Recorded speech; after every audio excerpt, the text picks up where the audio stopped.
Whatever. Now recording. Hello, Craig. Recording. No, Hi, Hello, welcome back strippers. to the Adventure Zone. I'm Hello, your host, Griffin McElroy, Hello, strippers and strippettes. and Strip in Between. It's I still started not watching the Adventure Zone, actually. I watched I checked out the first episode, and I really enjoyed it so far, and it actually helps me understand D&D more. Taz is so Yay. good. That's how I learned how to be a DM. Good. I started watching Fantasy High. Okay, unrelated. This is gonna be okay. I'm just saying. I'm gonna end the conversation after I say this one thing about Griffin McElroy because I did meet the homeboy in real life. I did meet Griffin at PodCon 2. That man is made of ovals. His face is an oval. All his teeth are ovals. Eyes ovals. That man is made of ovals, and He's he's ovular. he's got the softest hands known to man. Iconic. Incredible. The sheer energy. Anyways, yeah, it's powerful. Soft boy. He's just a soft boy. I wouldn't have imagined it, but it makes sense. It does. It truly does. Anyways, welcome. Wait, guys. What? I was just gonna say we should give ourselves our teen names. Can we do that later? Yes. Shut up! I'm trying to narrate. Okay. Last Wait, time. did we do it previously? Last time on the stripper zone. I'm just like, I'm getting to it. Are we gonna do a previously on? Are we gonna? Shut up! I'm doing it. I'm doing it right now. Shut up, guys. Last time in the Hooker Palace, you and the party has entered the aforementioned Hooker Palace, masterminded by the one and only Sutton Hashimoto. Sutton Hashimoto trapped the party inside of the elevator where they cast a powerful sleep spell. After the sleep spell wore off, each and every party member found themselves awoken in a hospital room, depicting their greatest fears. K-Lock broke out by punching the shit out of his illusion son and saving everybody else. Afterwards, they regrouped and found Nim, who had been shocked catatonic by her fear. The team then tried to find shelter, in which they were attacked by a pair of Banshee nurses, which they dispatched quickly. But in the chaos of defeating the Banshee nurses, the Squip had revealed himself by saving K-Lock, reassuring the team that he meant no harm. Lillian returned to conscience, which caused a little bit of ruckus in the team. With a slight divide between Rowan and Lillian, the body inside of the bedroom had sat up on its own, stating that it didn't want to interrupt the tender moment, but it wanted to know exactly where it was. The party could recognize this person as perhaps the sister of the police officer that had been standing guard near the hospital. Welcome back to the hospital, everybody. We are now back within this scene. The sister of the police officer is now sitting up. You remember her name as Katie Green. Katie Green is now sitting up inside of this hospital bed, looking at you all with bright blue eyes. These eyes appear to be slightly shimmering and glowing in nature, but they don't seem hostile.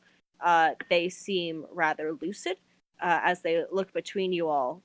There is an IV bag attached to their wrist that is bright blue and, exposure in nature attached to, their wrist, along with a couple of other, like a saline drip and shit. Their hair is cut pretty short.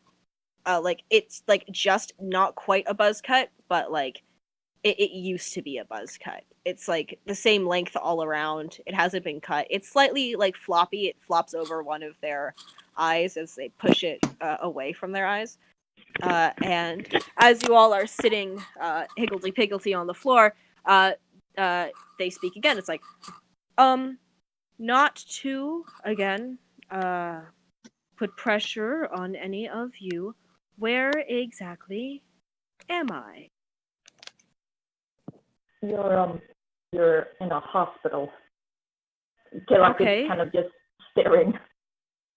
Yes, I assumed this much, seeing as though I'm in a hospital bed. I have IV drips in my wrists. They hold up the wrists. They've got 2 tubes, one to saline, one to exposure. And I seem to be in a hospital gown. What are you all doing in my room, and why are there 2 unconscious nurses in the corner? The nurses attacked us, unfortunately. It's a long story. Huh? It's a long story. You attacked the medical personnel? They attacked us first. I feel like that's quite a faux pas when it comes to being in a hospital. I mean, you don't attack the medical personnel. They did attack us first, though. They did? Yeah. Strange, I mean. Yeah. Are you Katie Green? Katie Green. They kind of just like pause for a bit. Like, no, I'm sorry, I don't. Wait. They look around and they see that there is a backpack in the corner of the room. I think that's mine. Can you grab that? I'll go grab it and bring it over. You pick up the bag. It is about as heavy as a regular school bag.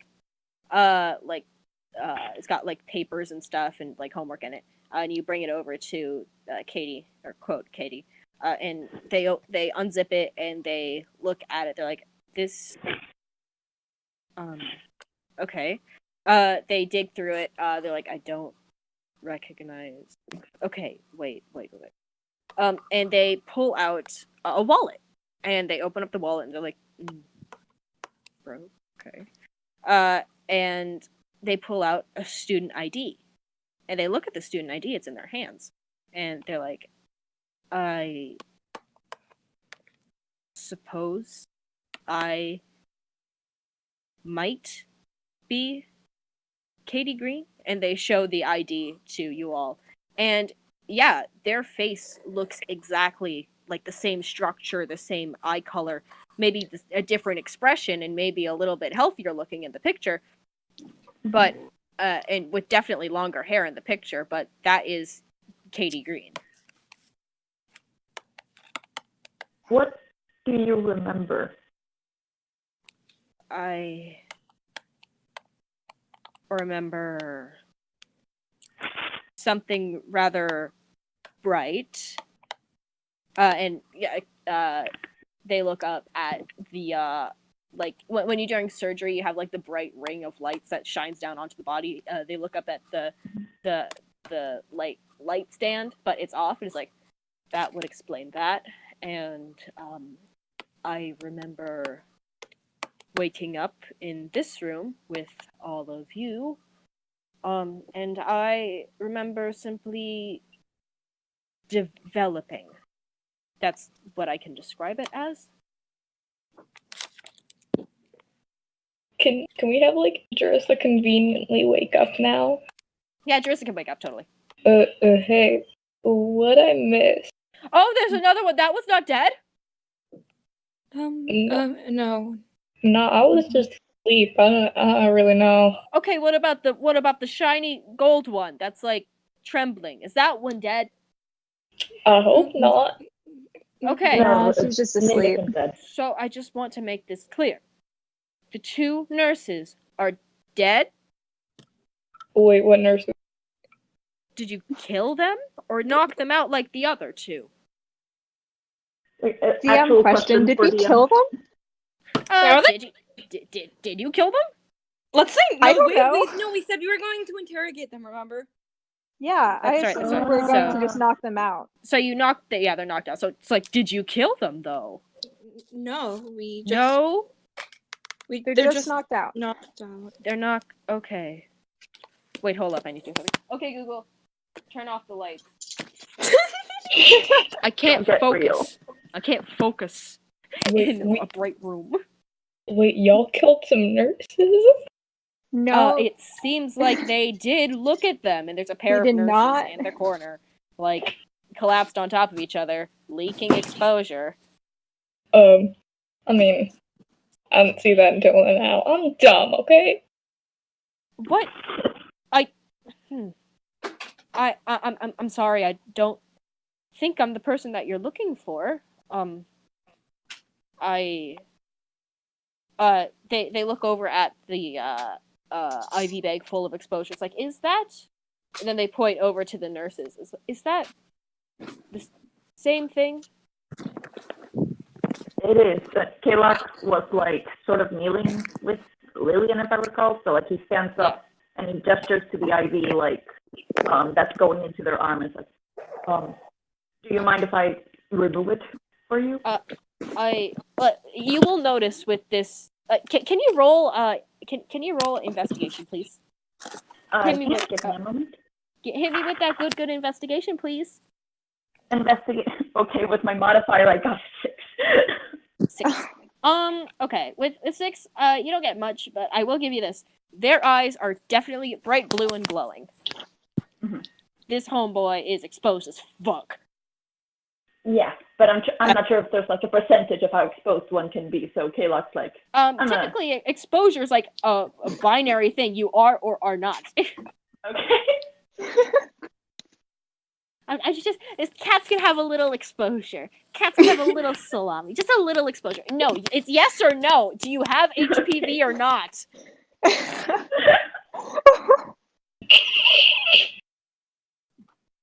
So this bitch is exposed. Bitches be exposed. Bitches be exposed. It's like, sir, are you going to knock me out like those nurses there? No, we were simply defending ourselves when they attacked us. Am I going to attack you? Certainly hope not. Are you? They kind of like look down at their hands and like flex their hands. It's like, I don't think so. And they're like waiting for a response, low-key, like, no, I don't think so. I am not sure what exactly the situation is. I don't remember this Katie person. If I am this Katie person, I don't think that is the case anymore. I would help you look for her, but it seems as though they kind of like put up the ID next to their face. It's like, yeah, it's kind of hard to reconcile with this one. I'll admit. I don't seem to have a name. Stuff. Oh. Yeah. Oh, okay. Yeah. I have the headphones on. I'm listening to what they're doing. Okay. Just quick update. We're not gonna go out to eat tonight. One second. Let me. Okay, weird quick update. Oh, I made a sound. Anyway. Okay, DM question. Back when we talked to Mel, because Mel is in like Omega's basement, if I recall correctly. Yep, Mel has been kidnapped and placed in Omega's basement. Yeah. So when we spoke to Mel, like, did Mel still like know their own name, or was there also like a memory loss thing? Because I don't remember, or was it never made explicit? It wasn't made explicit, but I will tell you that it was more of like just think about plain old BMC lore. Just think about that. Like all those play kids, Okay. you know, they were still individuals. However, you know, Mind control. Let's sync up. It wasn't like a memory wipe thing. I'm not about that life, except for with this bitch here. But I'm not about that life.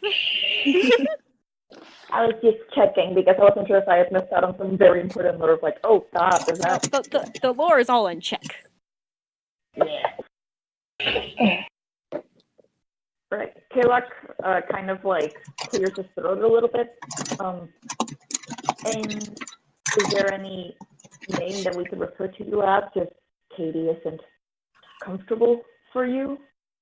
And they start like looking over their like wrists and like they pull off the blanket like carefully, like when you pull off a blanket and like you're aching a little, so they like very carefully remove the blanket and they're like touching their chest and stuff. They're like feeling something underneath their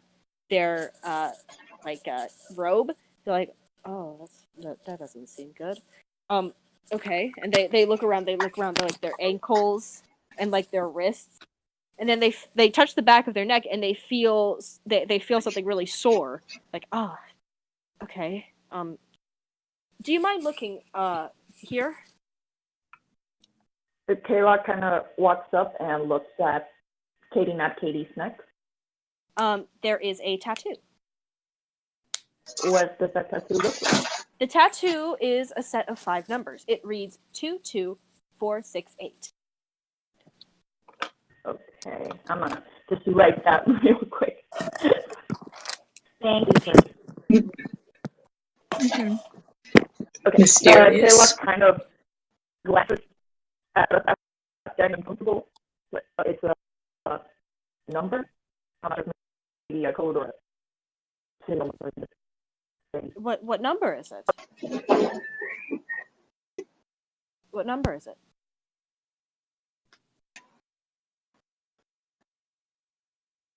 Oh. Okay. F. And F. Kaylock is dead. Kaylock is alive. Sorry, I'm back. I couldn't even finish my sentence. I was gonna ask before that, like, can I see the tattoo? Sort of like puppy or? That tattoo does seem the skin around it does seem a little irritating. Okay, and now Katie asked what it was, like, or what Yeah, number what is it was. What is the number? It's 22468. Does that mean anything to you? No, but it does. It's I do think that is referring to me. I think that is me. Or perhaps my assigned name. I feel like that is somewhat archaic in nature. Why? It's not a very nice name to call someone, is it? A bunch of numbers. No. Like they're kind of like struggling a bit, like to like form a thought. Like they're having a little bit of trouble here. It's like why don't we pick another name? That sounds like a good idea. Is there anything that resonates with you, or would you? They take the student ID and they flip it over and look at the school. St. Samuel's is the school that Katie went to. And they kind of like look at that and they cover the most of the word Samuel's with their thumb, except for the E, the S, the E, and the L. And they like look at it a little. They're like S-E-L. Let's go for Sebastian. Let's try that for a while. If it doesn't work, we can try something else. But it seems like an okay name. Sebastian. Yes. So we could try this introduction again. They kind of like lay down a little bit and then they sit up again. It's like, hi, I'm Sebastian. I don't know how I got in this hospital room, but it seems as though that blue stuff is going into my arm at a regulated rate. And so is that saline drip. Okay, wait, so there's an explosive drip and also saline drip? Yes. Okay. Kaylock reaches out hand. I'm Kaylock. I'm a college teacher. We came here looking for something. We haven't found it yet, and we were attacked by those nurses. What were you looking for? He kind of like likes to flip a little, and he like considers how to phrase it. It's Well, we're looking for a cure. A cure for what? For something bad. He decides to sort of like leave it at that. Like Sebastian's like, a cure for something bad could mean a lot of things, Mr. Kaylock, teacher, man. It could mean that you're looking to cure perhaps a common cold, or you're perhaps looking to cure a scurvy. That's what we're looking for. What exactly are you trying to cure? Because this is a hospital. There are a lot of things you could cure well within a hospital. I mean, Talk to like the rest of the party. Do we tell Sebastian that, or do I try to like pull off a lie? Because I mean, I don't see why not. I feel like maybe that is we exposed though. like keep it Yeah, chill. we shouldn't. I don't Maybe think we say, should. like, maybe we could say like we're trying to save the world. Mm. That's gonna be too vague. Okay, so I could roll for deception, right? Yeah, go ahead, roll for deception. Okay, give me a sec. I got a nat 20! Oh my Holy god! shit! Critical Nice. lie. Critical lie. I still need to think of an actual lie though, right? I mean, like you can think of an actual lie, but for gameplay purposes, I was like, whatever you think of is a critical lie. Oh my god. Okay, there's too much power. Holy shit. Give me an idea because my brain is For super your quick. mom. We're finding a cure for ligma. Do Yeah. it, say it, no balls. We're looking for a cure for, and he's like running through his brain thinking of things, and he vaguely remembers the joke that Casper made a few weeks ago. Cure for ligma. I'm assuming that the rest of the party is like, holy shit. Yeah. Yeah. Ligma? I've never heard of Ligma. What is it? What's Ligma? It's an illness. It affects many people, and due to the fact you probably haven't heard about it because it's so new, and therefore no one has found a cure for it yet.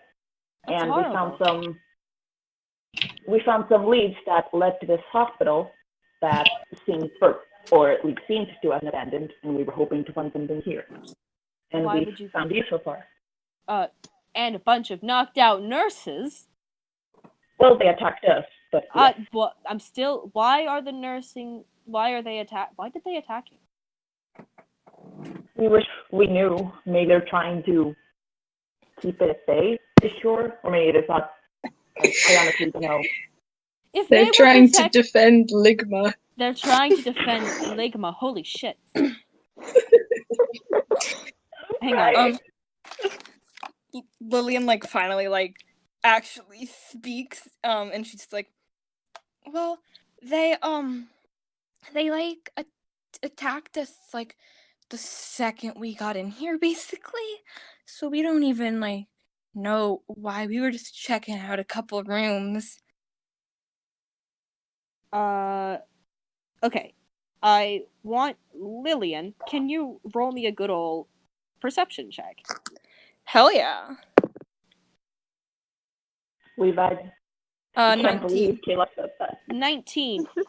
So Lillian, from your position on the floor, you can see the nurses in pretty clear daylight, or quote unquote daylight. But you can also see Sebastian on the bed, who's like sitting up with the blanket around them.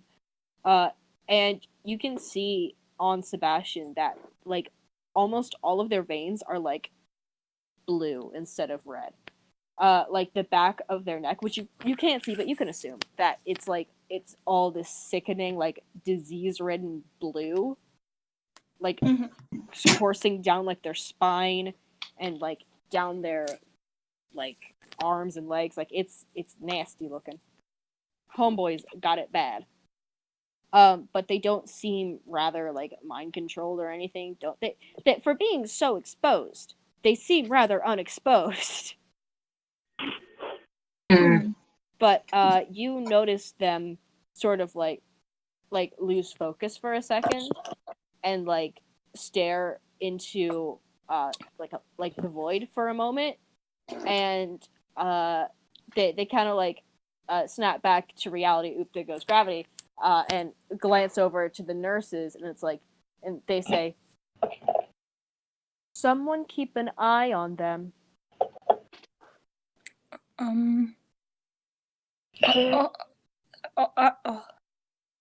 I can stay here and watch them, I guess. No, that's not what I mean. And then halfway through the word "mean," they like zone out again. They zone out for like a couple seconds more, and then come back in. That's not what I mean. Okay. I'm so sorry. Do we have something? Does anyone have rope or anything we could use to tie them up or something? Let me check. I was gonna say, give me a second. I'm really certain they get a spell that's like a seeing eye that he can leave behind as a sort of camera thing. Let me just pull out the good old. Instead of a tripod. It's my internet would stop being a little bitch. You sound like popcorn. It's my whole family is here, so details. Yeah, Rowan I is don't have definitely anything. like keeping like an eye on the nurses and is like getting ready for them to wake up or something like that. Jarissa's still on the floor and probably scoots over to where everyone else is, still on the floor. Not gonna lie, Rowan, you got a pretty good instinct on you, girl. Yeah. Ooh. Lillian's just kind of sitting on the ground. She's still kind of sad, but you know, she's vibing. So, Seb kind of like glazes over a little. Like, you've seen exposed people like completely blank faced. Seb is like flickering back and forth between like glazed and like sentient, before like landing insentient. And they kind of like stagger out of the bed and like grab onto one of the IV stands and use it as like a support. Of course, they grab the one full of exposure, but they use it as support as they scramble out of the bed. And they kind of like back up a little away from the nurses, and they like bump into Rowan. This dude is about 5'6", real skinny looking, like a Filipino Japanese mix, you know. Mm-hmm. Pentagon shaped face, you know. They've got surprisingly clear skin. And they bump into Rowan, who can now see the horrible vein that was previously described, and they kind of like look up at Rowan a little bit, like nervous. They kind of like glance at the crowbar, and they kind of like they kind of like inch forward away from Rowan a little bit, and they're like, not to be negative about this whole situation, but is it normal to feel when other people are going to wake up? Definitely not. No, No. I'm going to give that one a no. And like there is exposure due kind of like on and around these nurses. Like, is that the ligma? Rowan's gonna move over towards the nurses and get ready to just like whack them again if they wake up, to try and just knock them out immediately again. You know that like one meme that's like your life ends in 30 minutes or whatever? Yeah. Yeah. Yeah. So Rowan stands above the nurses, and it's kind of like a tense half moment here before Seb speaks, and Seb says, "Rebooting." And the nurses that says rebooting.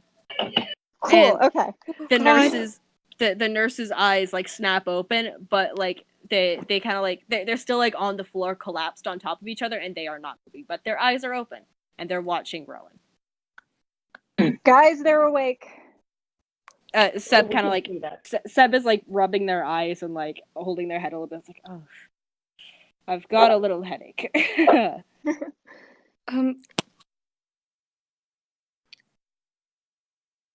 The nurses are awake. They're like fully awake. They're still sitting down with their eyes open. Yeah, she's just watched. she stands up and kind of like backs away from the nurses because she doesn't like want to like screw shit up again, because she's just like, maybe I will not. I'm assuming Lillian backs away next to Seb. Yeah.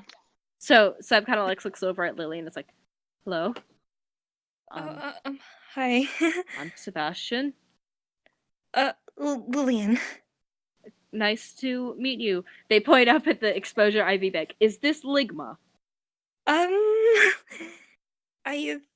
think so. Good to know. Okay. Do you know why I was able to predict those nurses waking up? I mean, sometimes people just can like have like crazy good intuition, you know, and think, crazy like, good crazy good and halfway through the word intuition, they kind of like zone out again, and all three exposed targets in the room begin speaking. All three say at the same time, cannot identify targets. Well, that's And reloading. Seb like blinks hard and like rubs their eyes like, you ever get those headaches inside of your eyes? Are you okay? I've just got a headache. Seriously, does anyone have rope or anything? I have like a bedroll. That's like a sleeping bag, homeboy. That's a sleeping bag. I know. We could try this. And they look at the IVs in their wrists and they pull out the saline drip, and they go over to the a saline drip is a clear IV bag, so they go and they unplug the clear IV bag cord, and they unplug a couple of their heart monitors and stuff, and they come over with a bunch of wires, and they dump them at K-Lock's feet. K-Lock raises like an impressed eyebrow. It's like, good work. Those were probably important. Okay. Can I do an investigation roll on these wires? Sure. Things. All right. Okay, where's my modifier for investigation? Okay, I got a 14. They were important. One is a couple are from the heart monitor. Like they're all like thick cables for like plugging into outlets. One was for the heart monitor. One was for like the saline drip. One was for like the emergency power, like for the room. Like. Okay, I'm gonna just assume that it doesn't have like anything supernatural behind it, and he just like picks them up and goes to like tie up the nurses. Yeah, go ahead. You tie them. Yeah, Ron's gonna help with that. Big question. They didn't unplug the exposure one, did they? Nope, it is still plugged into and connected to good old Sebi. Yeah. I asked to remove it, and Seb didn't want to at the time, but maybe now? Well, I mean, Seb unplugged the saline drip. Yeah, but the thing is, like, they're actively not removing the other one. Concerning. All right. Anyone want to try some persuasion on Seb to remove that? I mean, let me see. What do I have? Who has the I have highest? a 4. I have 6. I have 6. Okay. On persuasion. Okay. I have +3, so. Okay, so let me add this up because I can't count. 18, 9, 21, 23. To persuade? Yeah. Holy shit! So what do you say? I mean, we think that one's the Ligma, so what if you like unplug that one so you stop it from going into your body? Like, they seem like really nervous about it. Like hesitant and nervous. Like, I mean, you probably have a point, but I mean, that stuff's gotta be bad for you. When was the last time you saw, like, some just blue goo? I haven't seen anything you realize. I can't remember much. Maybe if you take it out, like, you'll stop getting like headaches and stuff. I don't know. I feel like I shouldn't. I mean,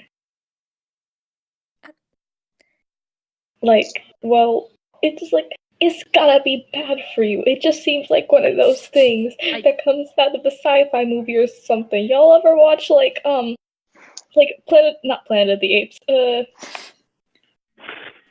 they start shaking their head. Monster blood. They start shaking their head and like they hold their wrist, like where the IV drip is, and they hold their wrist and they start like backing away a little. Like, no, I don't think I want to. Okay, that's Kayla sort of speaks up here, and it's like, oh, you don't have to if you don't want to, but listen, would you like to leave the hospital at one point? Or would you plan to stay here? No, this poor kid is like, bruh, this is the first time they're using eyes. And they're like, this dude's nervous. Like, I don't know. It's okay. Well, take deep breaths, and if at any point you think that you would like to leave this room at least, then you can remove it. And until then, and he looks like conflicted about this, but he's like, until then, I suppose you don't have to. We just think it might be best. I don't want to stay alone. Do you want to? We won't leave you alone. You can come with us if you want to. Okay. I would like that. Good. Sure. Yes. Okay. Good. This is good. Okay. DM question. The thing that's like, instead of getting exposure like through like this little cable thing, what it's connected to, does it have like wheels or is it stationary? Oh no, it's one of those like movable. Okay, damn it. I was gonna use a will to come with us. You can't stay connected, but I mean, they can move it, so rip that. Yeah. Mm-hmm. Beetlejuice wish. I'm gonna have a new best friend. So while this is happening, Rowan is definitely trying to tie up the nurses so they can't attack us. Their eyes are open, right? Yep. Are they like, is it hard to, like, obviously moving around a body is hard, but is it harder, like, are they like super stiff or anything? They to try aren't and move resisting. them? They're pretty limp. Okay. So yeah, Rowan's gonna like tie hands behind the back kind of thing, maybe their ankles, maybe should we gag them because like they do that scream thing? Kinky. Listen. Just trying to be cautious. Kayla sort of like stands up. He like wipes his knees because he was like kneeling on the floor to like tie up the nurses. Okay, listen, we can continue deeper into the hospital floor. We have the map. I can leave an arcane eye here to keep an eye on the nurses, and I'll know if they start to move around or somehow escape the restraints. I don't think that will be necessary. They kind of like pause and like consider their words, and they're like, I don't feel like they're going to get up anytime soon. Kayla kind of like considers it.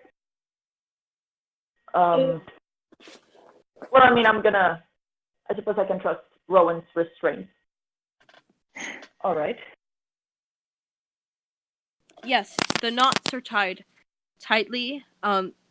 It hurts my wrists a little, but it's okay.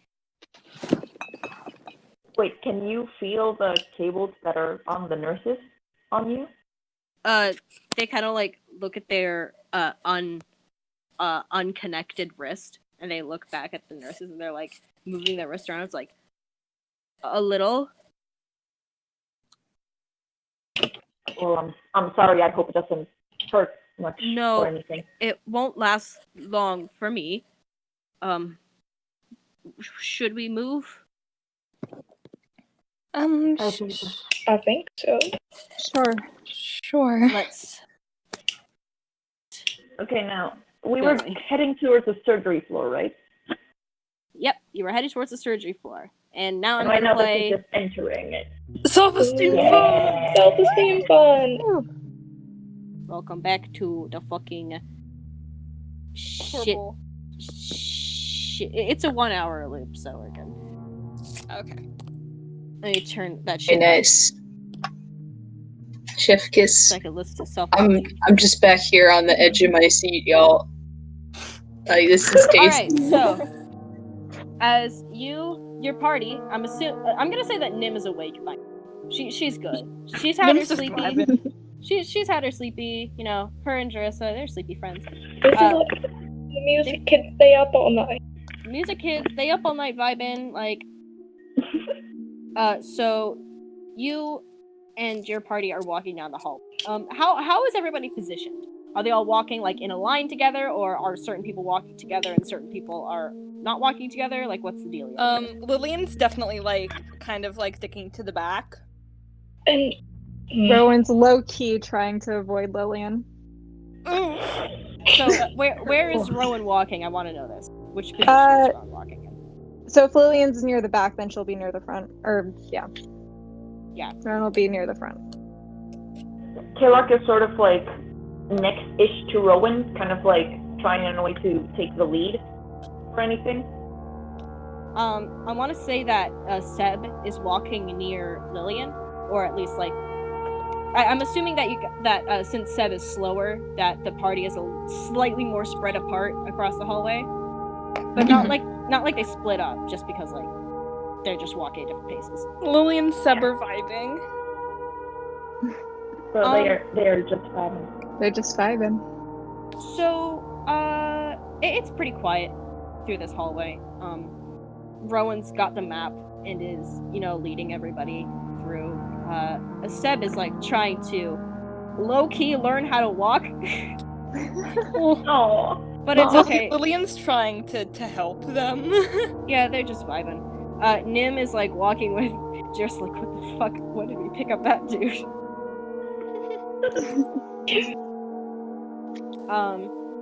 And as you guys are walking around, the speaker comes on above you. The intercom clicks on. And it is a familiar voice that you all know and fucking hate. It's everybody's favorite hospital overlord, Sutton Hashimoto. Woo. Hey. Oh, Penny. I smell pennies. But it clicks on, and they say, "Hello, patients. How is everybody doing today?" Doing pretty Killock awful. doesn't want to give him the satisfaction. He doesn't say anything. So I guess you all just shut the fuck up. Don't say shit. Yeah. Seb seems a little bit more blank-faced than they were a couple moments ago. Lillian like looks to Seb and is like, "Are you okay?" They're like focusing almost, but they're not responding. And the sun continues. It's like, well, I certainly hope your individualized treatment helped you realize a few things about yourselves and your environment. I don't know. Remember, we are always here to help you out through anything that you may be experiencing.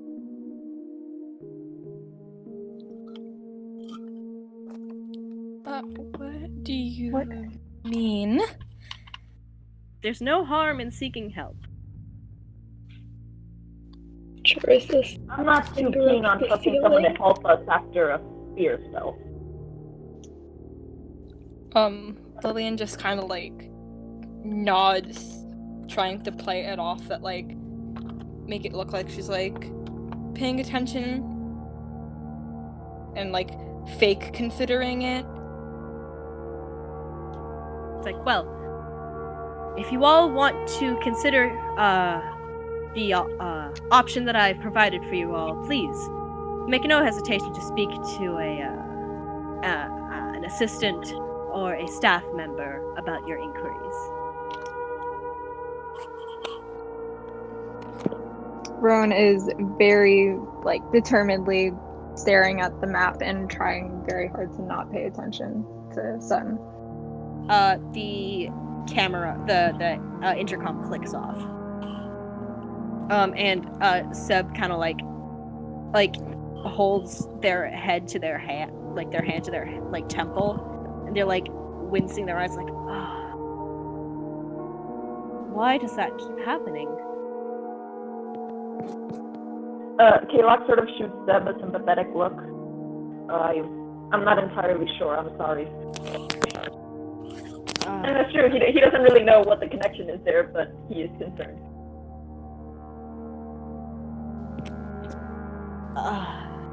I'm sorry if my my headaches are a bit of a hinder to you all. I don't know what the meaning behind them is. Oh, it's okay. Don't worry about it. Are you certain? Yeah, it's not your fault. Yeah, it's You're good. all good. It's kind of a dim hallway, and there are a few light sources. I'm assuming that someone's using their phone flashlight.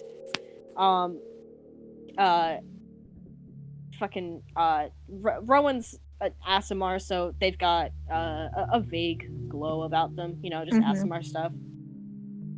Seb's eyes and IV bag are glowing, which is a little unsettling. I have a very quick aesthetic question. Mm-hmm. When Seb opens their mouth, does it also lightly glow? Yes! Nice. Nice. Mouth lamp. Nice. It's a mouth lamp.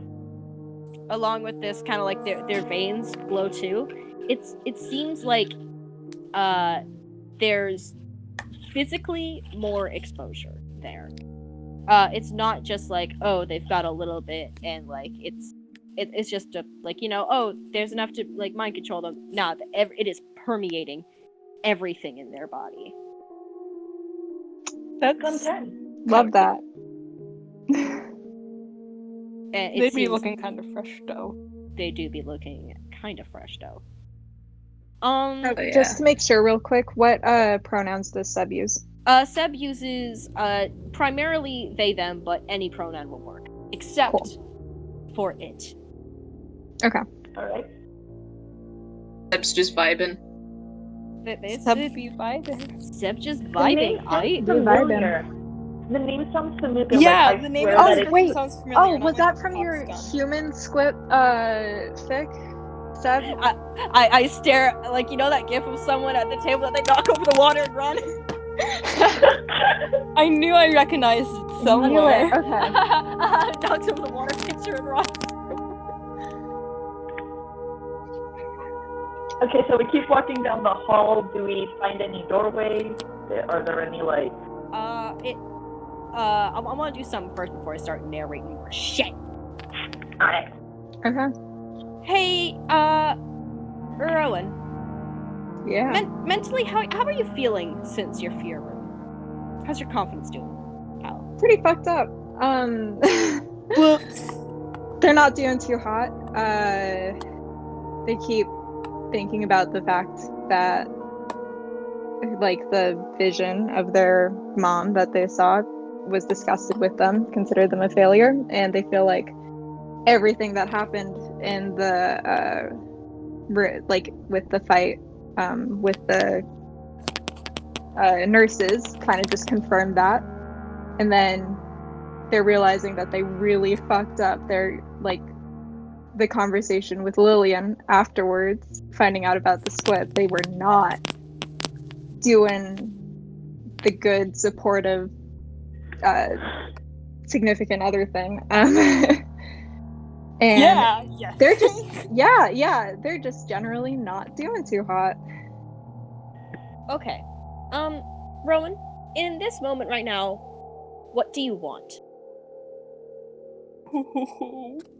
Shit. Rowan wants to make their mom proud. And that could be anything from fixing how they messed up with Lillian to just generally doing better to being better at protecting the rest of the gang. Just any way, just wanting to be more perfect, I guess. To try and get some approval from their mom, possibly. Rowan? Yeah? Can you roll me an Arcana check, please? Sure thing.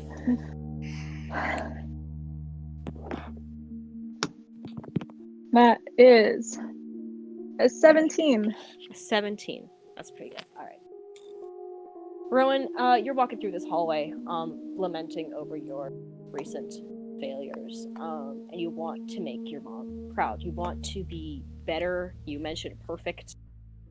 Actually, as you're thinking and lamenting, you think about the word perfect, and you try to think about other things, but the word perfect seems stuck. It is lodged in your brain, and it's not moving. And you're kind of why is this stuck in my head? Probably it's that's probably not a thing that is supposed to do that. It's is that ADHD? Is that what ADHD feels like? But you feel something warm. Not just warm, something hot. And it feels like it's inside of your head. But it's not a burning heat. It's not a searing heat. It's warm. It's the warmth that you get when you're standing near a fire with a heavy jacket on. It's a little uncomfortable because of the heavy jacket, but it's still a warm fire. Right. And this word perfect just stops having that negative meaning. It feels like it burns up and the smoldering ashes just drift away. You still have the word in your vocabulary, of course, nothing was destroyed there, but you feel like that word shouldn't apply to you. It might not have completely changed your mind, but that feeling, that vivid imagery was definitely still there. And it feels like something is telling you something. Something is there telling you with this strange poetic imagery that you have just experienced inside of your head. This vision that you just had is ended with a vision, a proper vision. There is a symbol burned into the wall as you are walking past. And as you pass by it, it vanishes into motes of light.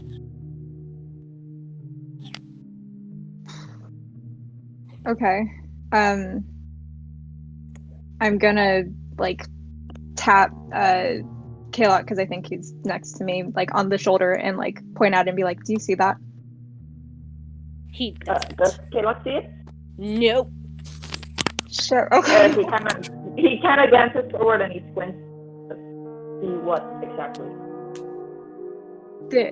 There was a symbol. Did you not? What did the symbol look like? I actually didn't think about this too hard. Do you want to roll maybe history? Sure.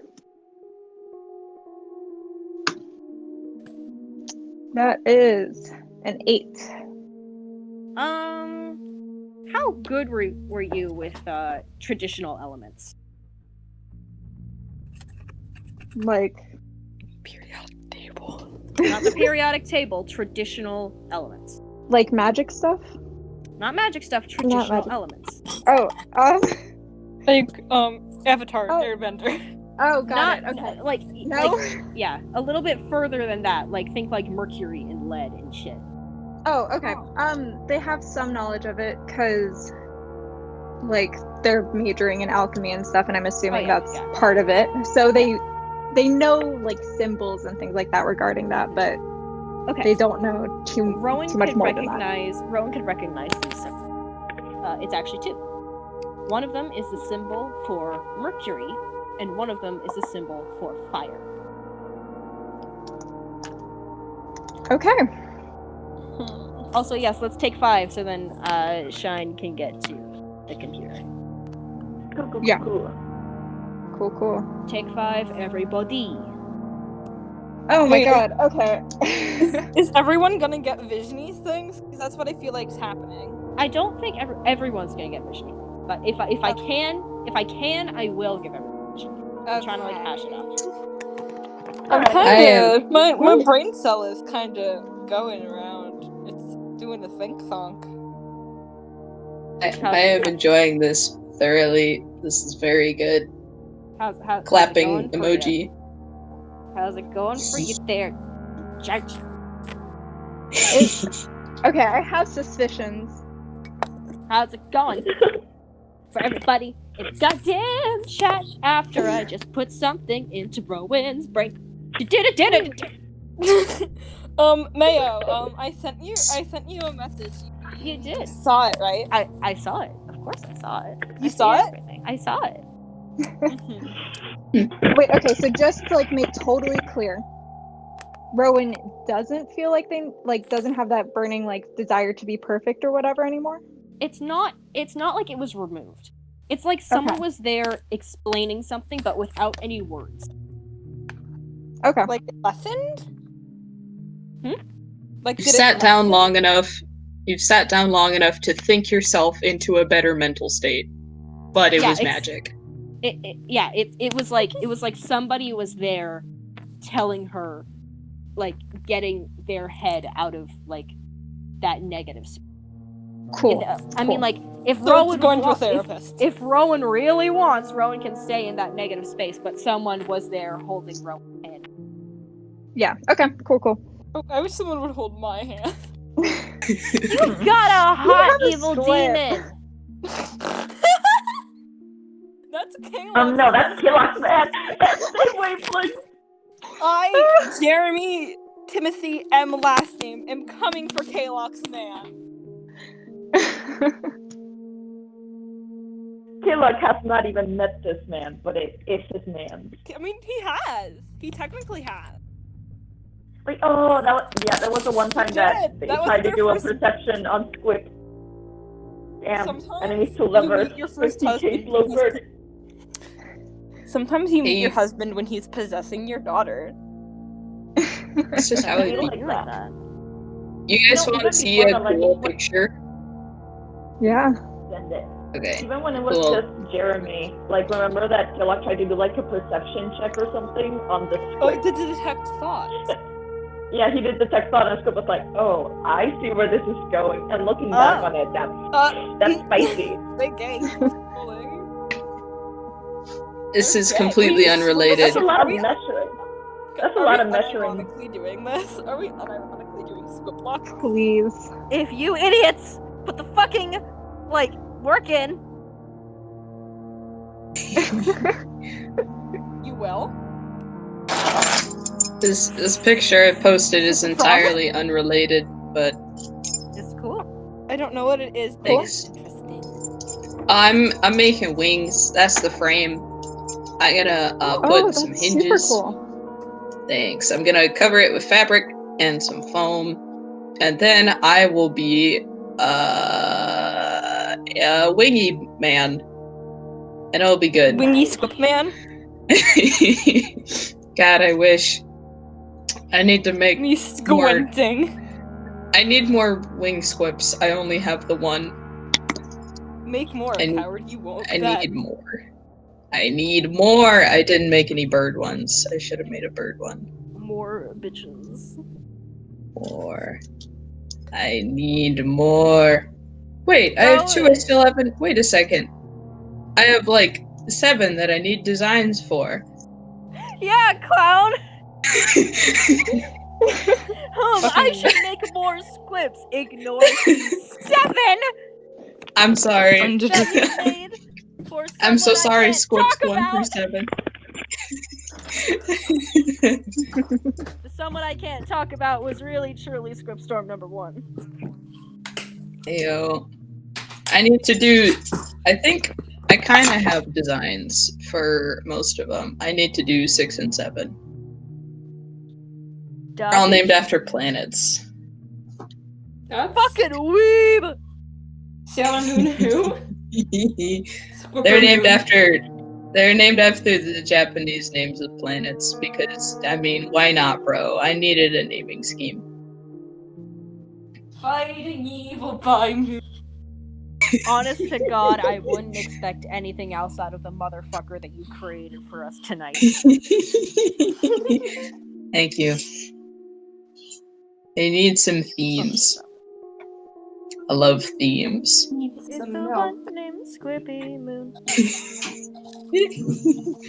I want to give one of them wings, but it wouldn't make any sense, like, practically.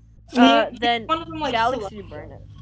Yeah, Galaxy Wing. I'll just have to be really, really smart.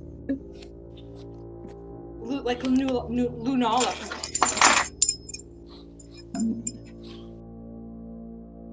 I think my favorite one of the 7 is the one that was designed to clean up the mess.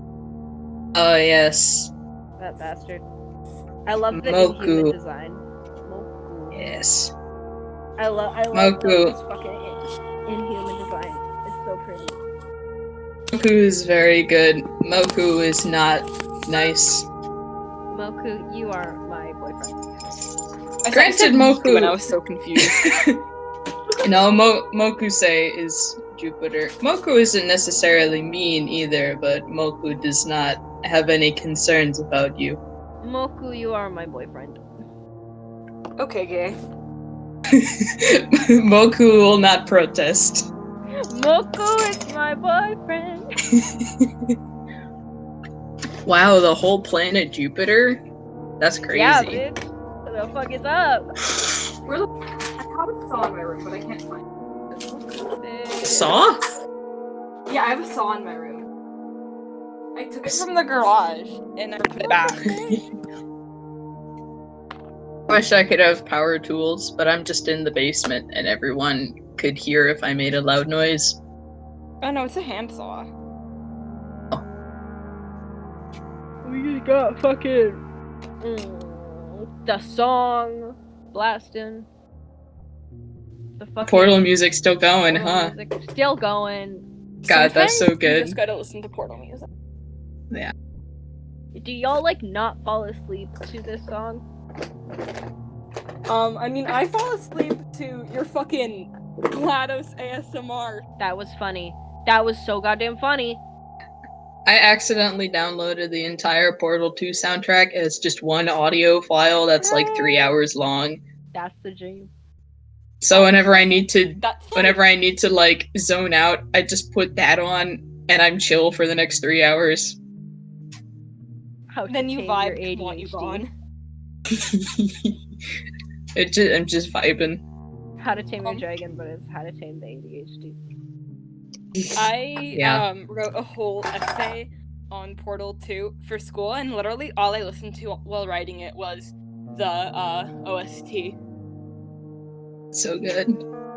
Self-esteem fund, bitch. Self-esteem Does self-esteem fund really make people that depressed? It hits. I love it. It's like calming. Bro, this chill. This is vibing. I found the like YouTube video for self-esteem fund, and everyone's like, "Oh, it's so depressing. It's loneliness beyond loneliness." It's like, chill the fuck out, bro.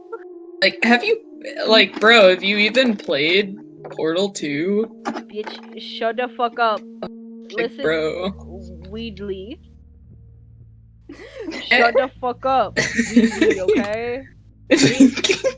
Shut the. Everyone, shut up. I don't know why that's so funny. Hey, everybody, shut the fuck up, Weedly, okay? Weedly. It's like Weedly. made out of like clumps of weed. It's my favorite Pokemon. Weedly. I love Weedly. Ain't that what fucking Patrick says? Weedly.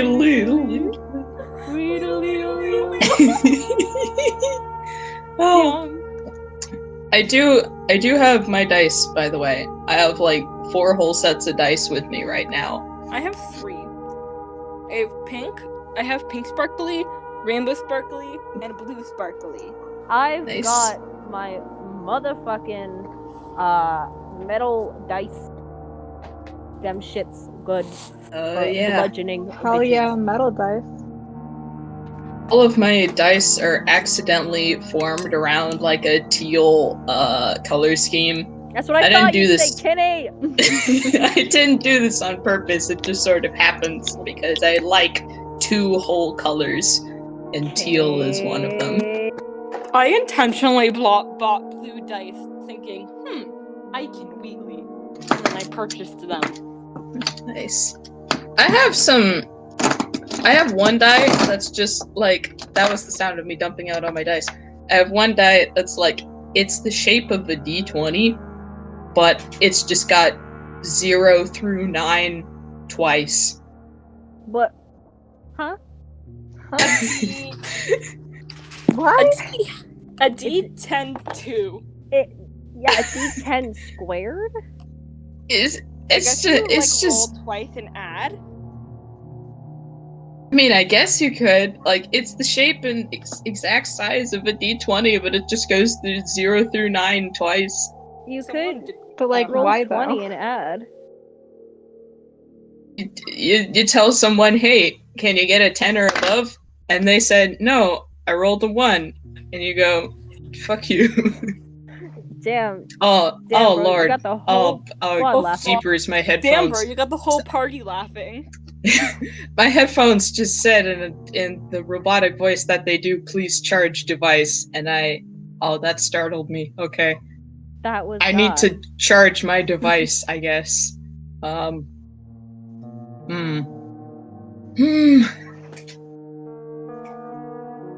that, because I'm not a player character, so I can talk throughout all the intermission. Can talk shit. I guess I should get like my earbuds or something, because my headphones will die and they will yell at me again. I'm scrolling through one of my DMs and I found like the best quote that I've possibly ever said. What is it? I was simply clowning and the circus called to hire me. That's so valid.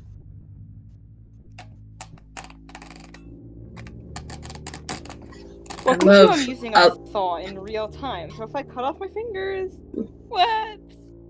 whoops. I love my metal dice. Let's see if we can get some ASMR action.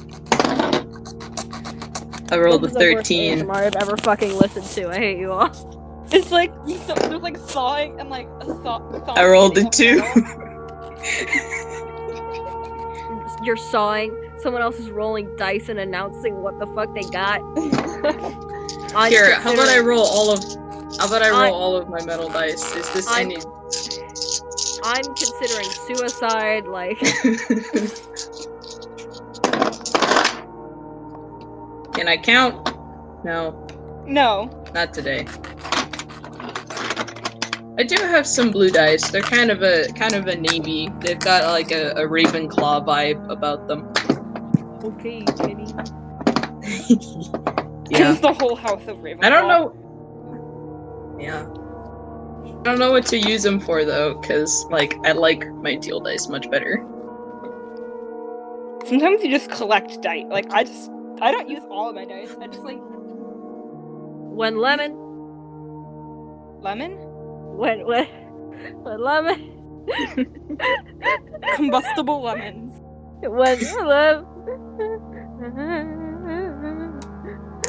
And lemon.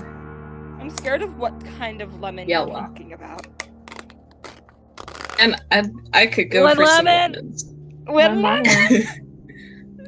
This picture is taking a while to load. I'll just chill. Just pretend you need to charge my headphones. 1 second. Oh no, I ran over my aluminum with my office chair. Ruh-roh. Ah.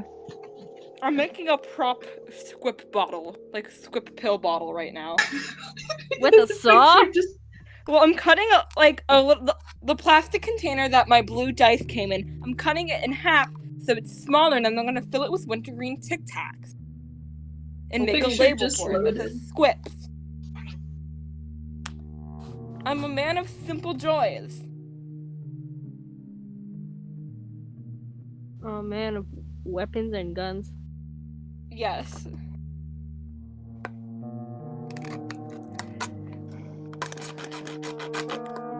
Did you pin the lemon? No. I'm worried about this.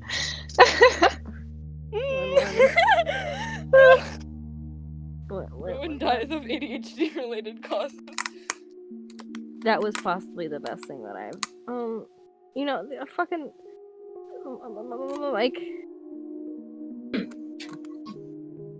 Mike. Mike, did you ever hear about the one fucking shitty ass fanfic where they get Christine out of the way by killing her by a quote ADHD attack? I'm sorry. I'm gonna die. Christine It's so died. funny. I don't think so. Christine died no. from an ADHD attack. I get an F in chat. She stimmed too hard. I can relate. I once stimmed with a knife. Dangerous. R.A.P. Where the fuck's my now? I can't find my earbuds. So my headphones will just continue to yell at me periodically, I guess. Ah! Yeah, Oh, there it went again. Please charge it. Can you imagine if the exposure did that? Just like every 10 minutes, it was just. Please charge device. One second. Ah! Are we almost all ready? I think we're still waiting on Shine. I can smell like the plastic like shreds, and I'm just like, I'm gonna die, aren't I? Please be safe. Get fucking back here. Get back here! You're not getting away so easily. You can't get rid of me that easily. You can't get rid of me that. Jeremy. I think that the one thing that is in my brain at any one given moment is the video of fucking George Salazar and Lauren Marcus sitting in the back room lip syncing to Jason Tam doing vocal warm-ups, but it's just him saying Jeremy in more and more scolding tones. That's me. I just put my headphones back on. Huh? Well, how much of that did you hear? The vocal warm-ups? I'm confused. I need to switch my headphones. My current kin is the video of George Salazar and Lauren Marcus lip syncing to Jason Tam off camera, who is doing vocal warm-ups, but it's just him saying Jeremy in more and more irritated tones. That's very That's good. y'all at me. Okay, I'm gonna turn off my headphones because I need to please charge device, and I will be back in a second. Okie dokie. Where the fuck is the rest of my goddamn party? I don't know! Is everyone here but Shine? Yeah. Yeah, I just have it on mute because I'm not talking. But Shine. Bitches be not coming! Bitches be. Oh god, that awful the fic we were just talking about has 4 more new chapters. Fun! Dramatic reading after the session? Oh god. It's like dramatically reading My Immortal. I swear if this motherfucker doesn't get back to the chat within 20 seconds, I'm gonna beat the shit out of each one of you here. Oh, What did no. I do? Exist. Fucking That wheatly is okay. Kenny looking ass. That's a crime beyond all repentance. You're right, honestly. I deserve the death sentence for killing Wheatley Portal. You do. And I'm the executioner, bitch. Get into space. Okay. Just Get let into me roll it. space! Get into space! This house is a fucking nightmare!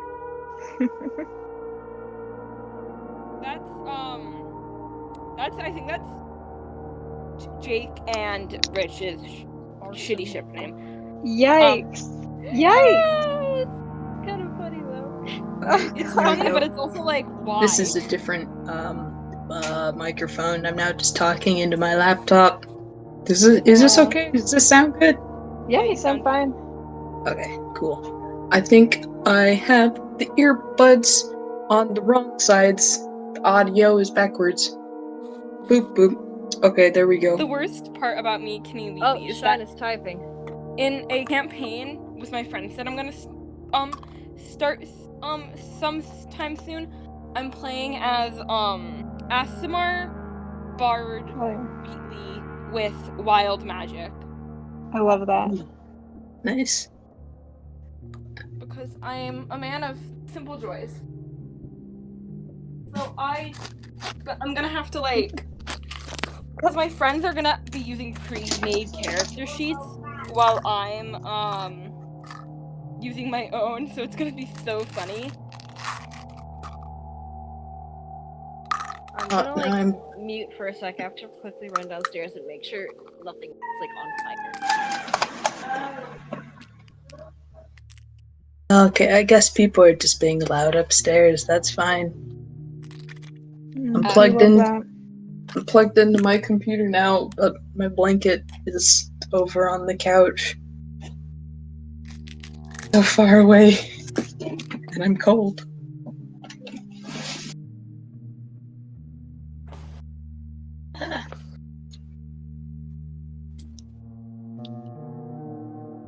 Yes. I've reached the blanket. I'm warm now. I am content.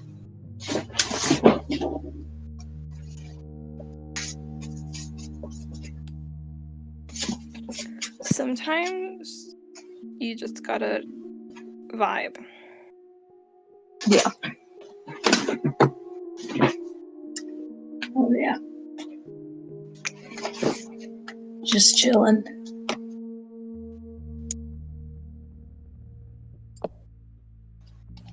Greetings, everything broke.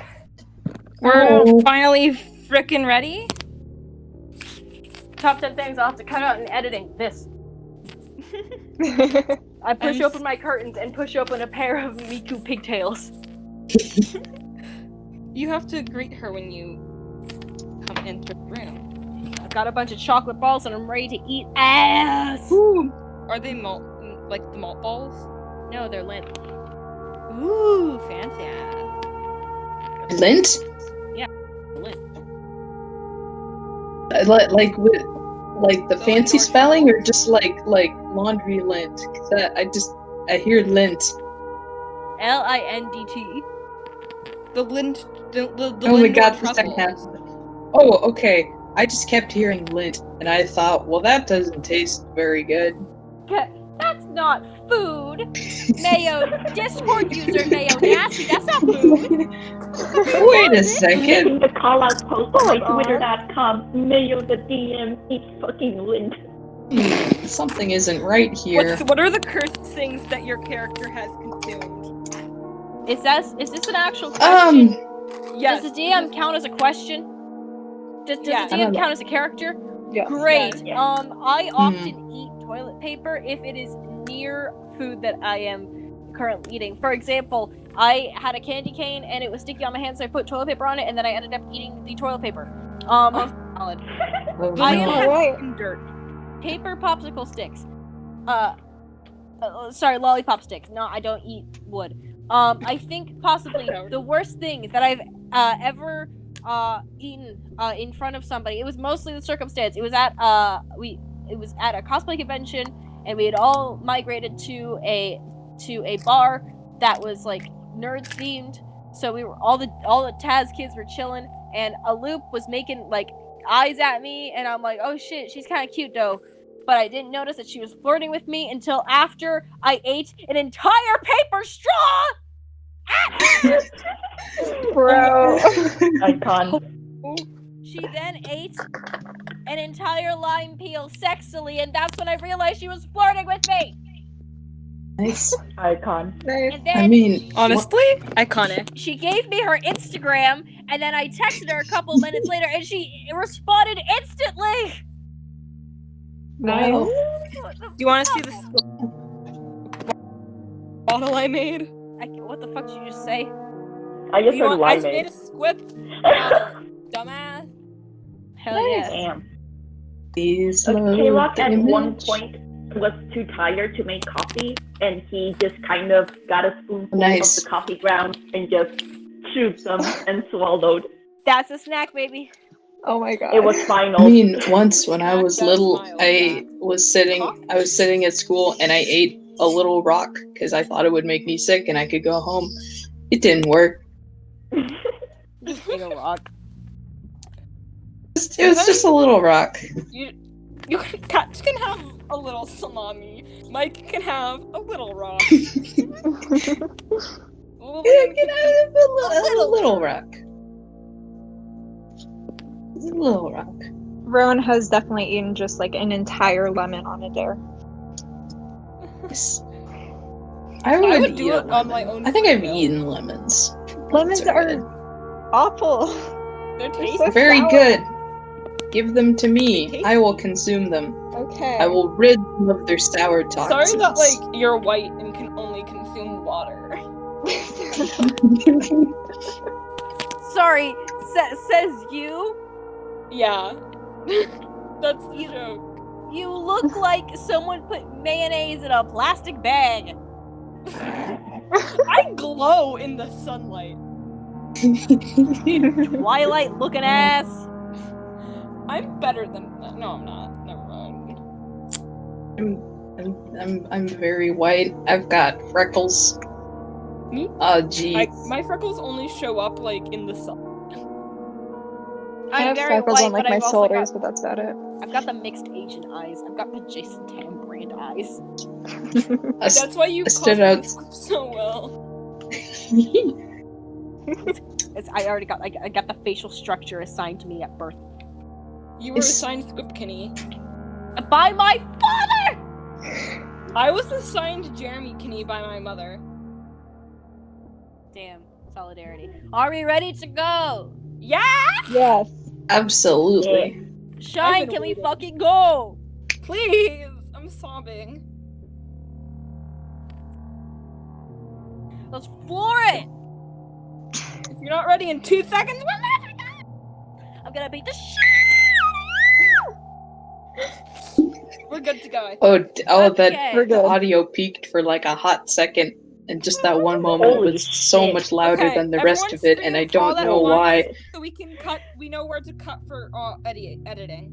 Everybody just scream into the microphone so I look at all the peaks of the audio. I can't scream. I live in a house with 5 other people. Dear Okay, God, good. it sounded like you died. Okay, we have Singing, enough everybody. screaming, please. Let's continue. I think we're good. All right, welcome back. Rowan just had a cool vision. Rowan, how you feeling? Better now. Can you tell us more about your brain mechanisms, Rowan? Yeah, sorry. How are you feeling? How you feeling, bitch? They're definitely feeling a bit calmer. Like the whole feeling like it worked, whatever happened. But they are kind of low-key freaking out about the fact that they saw these symbols and apparently no one else saw them. That's kind of weird. Also, that it was like burned into the wall, like Yeah, that was kind of freaky. Edgy. Yeah. But yeah, so that's where they're at. All right. So, anybody else want to say anything before or like to have an interaction with each other before I get the show on the aforementioned road? Unless anyone else wants to, I'm good. I'm good. I think go for it. We good? We good? Okay, gamer moment. So you and your gang and Sebastian and Nim. Nim is kind of like looking at Sebastian like high-key suspicious. It's like whispers to Kalek like, you're noticing how this dude is like being weird and twitchy whenever anybody else exposed comes up. Yeah, you're like seeing this? I do, but also this is someone who's exposed, but it's more on our side, and I'd like to keep it that way. Dad, man, you stupid fuck. He's got exposure drilled into his arm. Look at that shit. And we're finding a cure. And it might help us to have knowledge from someone who is exposed that we might not be aware of it. You know those movies where someone is like a zombie, like bitten in a zombie apocalypse, and then they don't tell anybody until it's too late, and then they turn into a zombie, and everyone's like, oh fuck, and then they all die? He kind of like rubs his nose tiredly. I am familiar, yes. Do you think perhaps that maybe this sweet baby boy that you've just picked up here from a mysterious hospital room protected by, killer, demons, might perhaps just be a zombie in disguise, you stupid fuck? No offense, Mr. Professor. I didn't mean that. It slipped out. He kind of raises his eyebrows when he's I'm sorry. Stupid fuck. Sir, I'm sorry. Okay, I'm sorry, sir. I didn't mean it. Understandably, we're all pretty tense here. Yes, I understand all these circumstances are. It's good that you're keeping an eye out, and believe me, I'm not acting as if this person might not be dangerous, but again, it's better to err on the side of caution, I believe. We should, of course, keep an eye on them, but you never know. Yeah, fine. Meanwhile, Lillian is still helping them figure out how to walk. So it's left and then right and then left and then right forever? Yeah, but you can also do right or left. It doesn't matter how you do it. You just gotta do it in a pattern, That's fucking whack. And then they cut back to Nim and Kalok, and Nim's like, holy shit. Okay, fine. He could be dangerous. What the fuck is a walking, bitch? Bitch, I'll kill you. Bitch, I'll fucking kill you. What the fuck is walking? Bitch, I'll expose you. So, Kalok, sir, I gotta just... Are we really gonna let this dude just carry around essentially a big bottle of death goo? Just, on this person? Is that just what happened? When it comes to Sebastian being connected to it, I believe that once you're exposed to it, you simply are. I don't understand why you set up an IV drip for that purpose when simply some of it will do the job.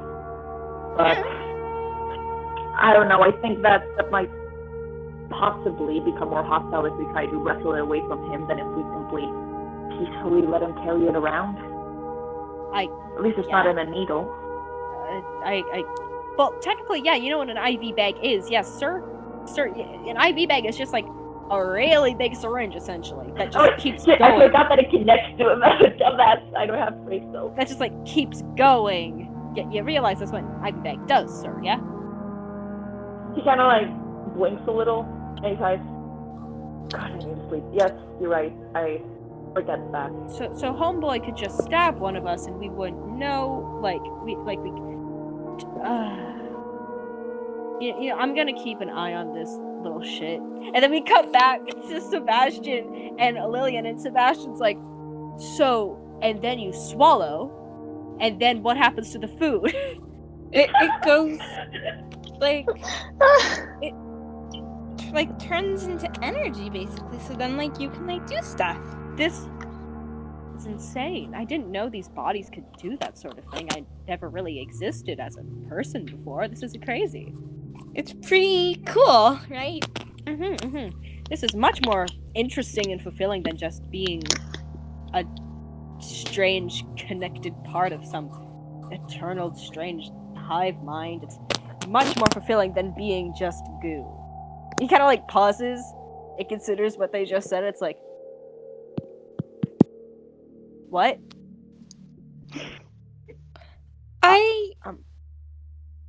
Huh? kinda get what you mean. It's no big deal. Huh. They're kind of just like considering what the fuck they just said. Like, what does that necessarily mean? It just kind of slipped out and they didn't quite realize. Like, well, I do appreciate your help, Lillian. I'm rather, like, lost when it comes to this sort of thing, it seems. It's alright. I'm always here to help. Cool. That's great. Thank you so much. So, they're walking along. It's not, they're not, like, walking in just a straight line. Like, you're exploring the hospital, trying to follow the map to the surgery floor. But it's a little convoluted, so you're all kind of exploring around. At the words, I'm always here to help, the world goes a bit sepia tone for Lillian. And, like, Lillian is still walking, but there is now a good friend walking next to Lillian. It's like, well, did you learn that one from me? Maybe. I'm joking. But if you did, I'm flattered. Can we talk about What happened? yeah. Of course. Of course we can. What do you want to talk about? Specifically, I mean, quite a lot happened. I'm worried that all I did was just, like, make everyone feel worse.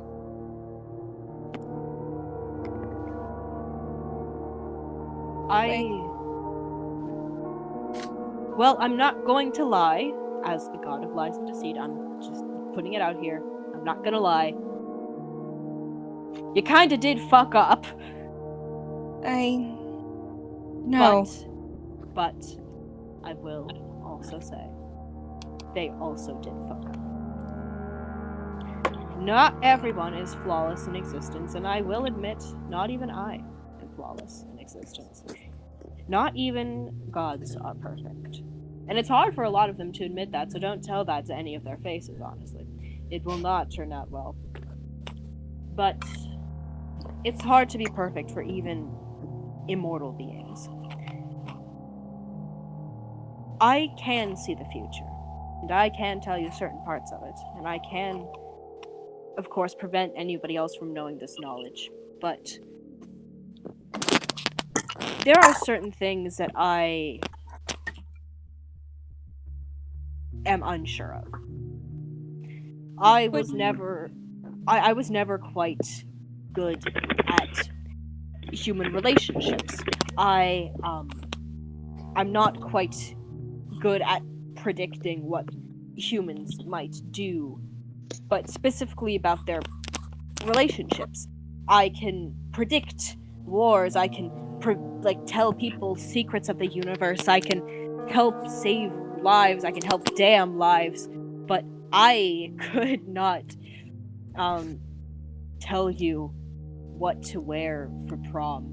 I could not tell you what type of chocolate your girlfriend might like the most. I am not perfect.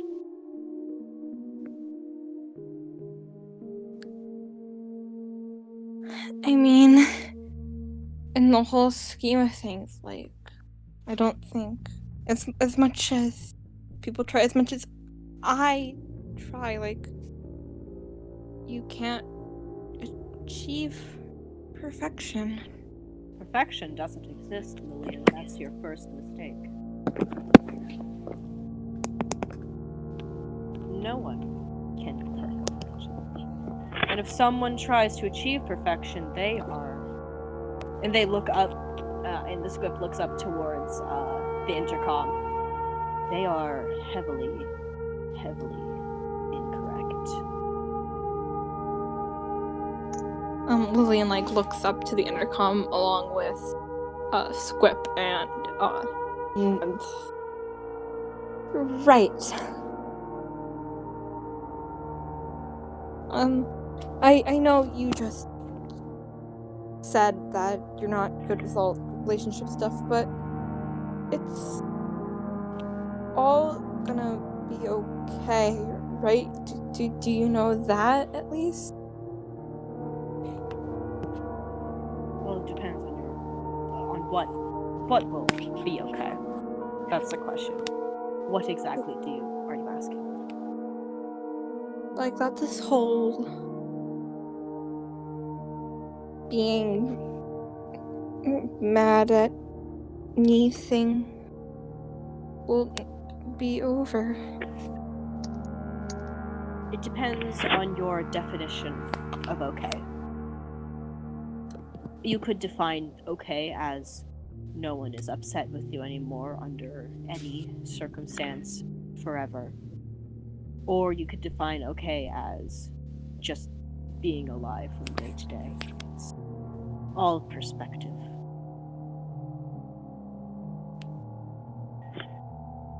I guess I just don't want anyone to be upset because of things I've done.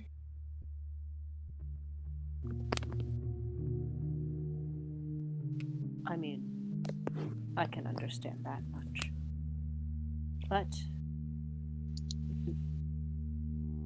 if you want my advice, which you perhaps might not want, but might be interesting to consider, I'm the god of lies, of course. You could lie.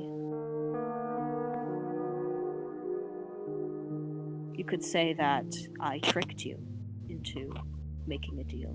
You could say that I was influencing you, that I was acting out of my own personal gain. If you want that as an option, you could take. Yet I am not good with human relationships, but it's a thought. I mean, I'd only be just digging myself in this deeper hole, you know? I don't think lying and hiding things more is going to help. I mean, when I told them the truth, they were all mad, but I don't think lying more to cover that up will help. I understand.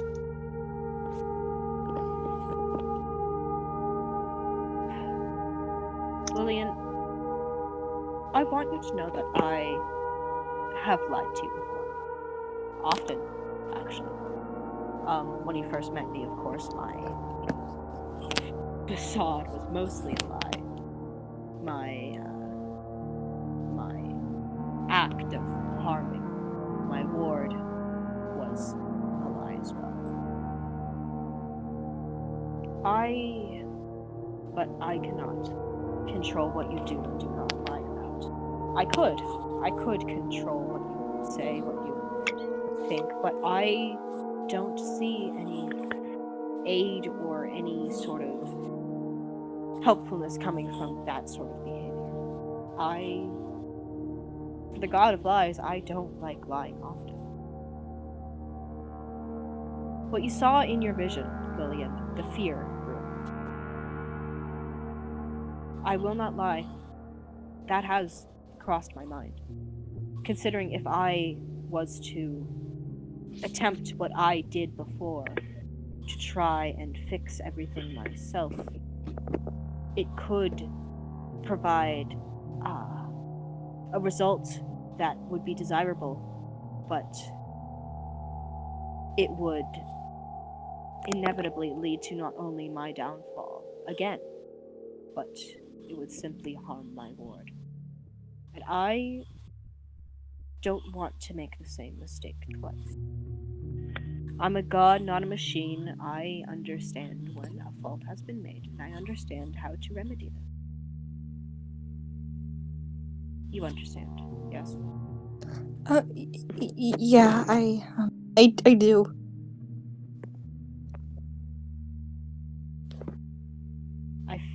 You should probably get back to, the real world. The smaller, more exposed-looking one is staring at you rather intently. But I want you to keep in mind, Lillian, I am not good. I am not evil. I am just there. And you don't have to be good or evil. Sometimes being there for other people is enough. And if you can't be there for other people, you can be there for yourself. Existing is not a crime. You shouldn't have to feel sorry for it. Lillian's like kind of like tearing up. She like rubs her eyes and nods. Thank you. Of course. I'm here to help. He reaches over and ruffles her hair and smiles softly with those icy blue eyes. And as his hand leaves her head, he's gone. And the world is back to reality. Sebastian has been staring at Lillian for the past perhaps 5 or so minutes. It's like, I didn't know you zoned out as well. Do you have a headache? No, I'm fine. It's no big deal. That's what I say. That I'm pretty sure that's not. I'm pretty sure there is a big deal. Is there a big deal?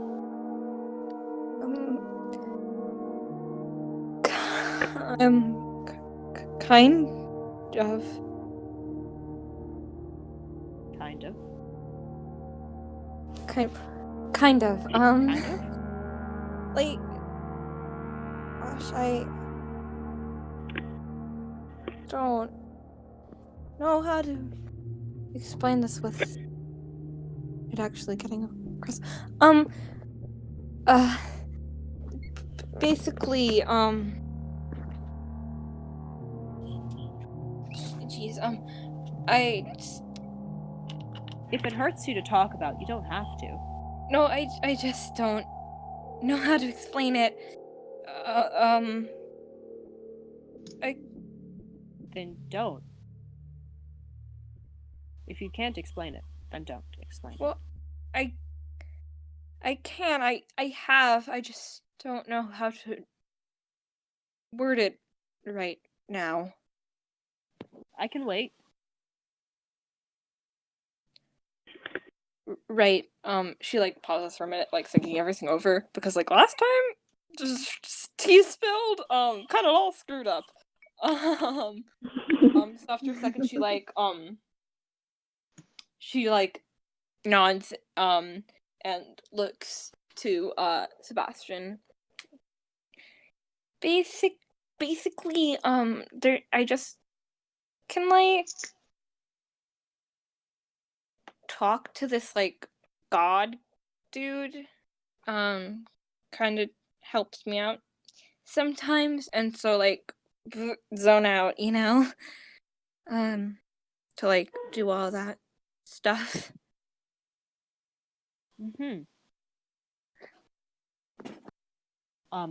So you zone out to communicate with a higher force too? Yeah. Interesting. That's interesting. Oh, maybe we aren't so different after all. Guess not. They chuckle a little bit, and like they kind of like touch their mouth, and there's a little bit of exposure. They just kind of like wipe it on their like shirt, and they're like, it's fine, don't worry about it.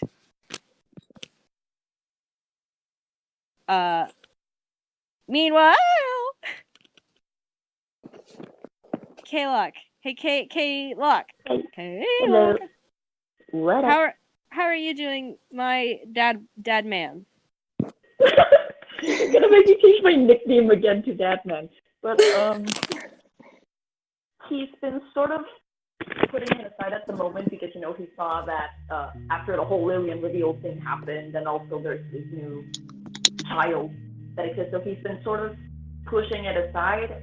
If he went a little more deep down on it, he is still rattled by the seeing, you know, his dead son. But it's more of like the shock of kind of having to like quote unquote relive that in a sort of way, rather than it affecting like any of his views right now. Because he's kind of like a bit over focused on like what's happening right now and basically chaperoning all these children.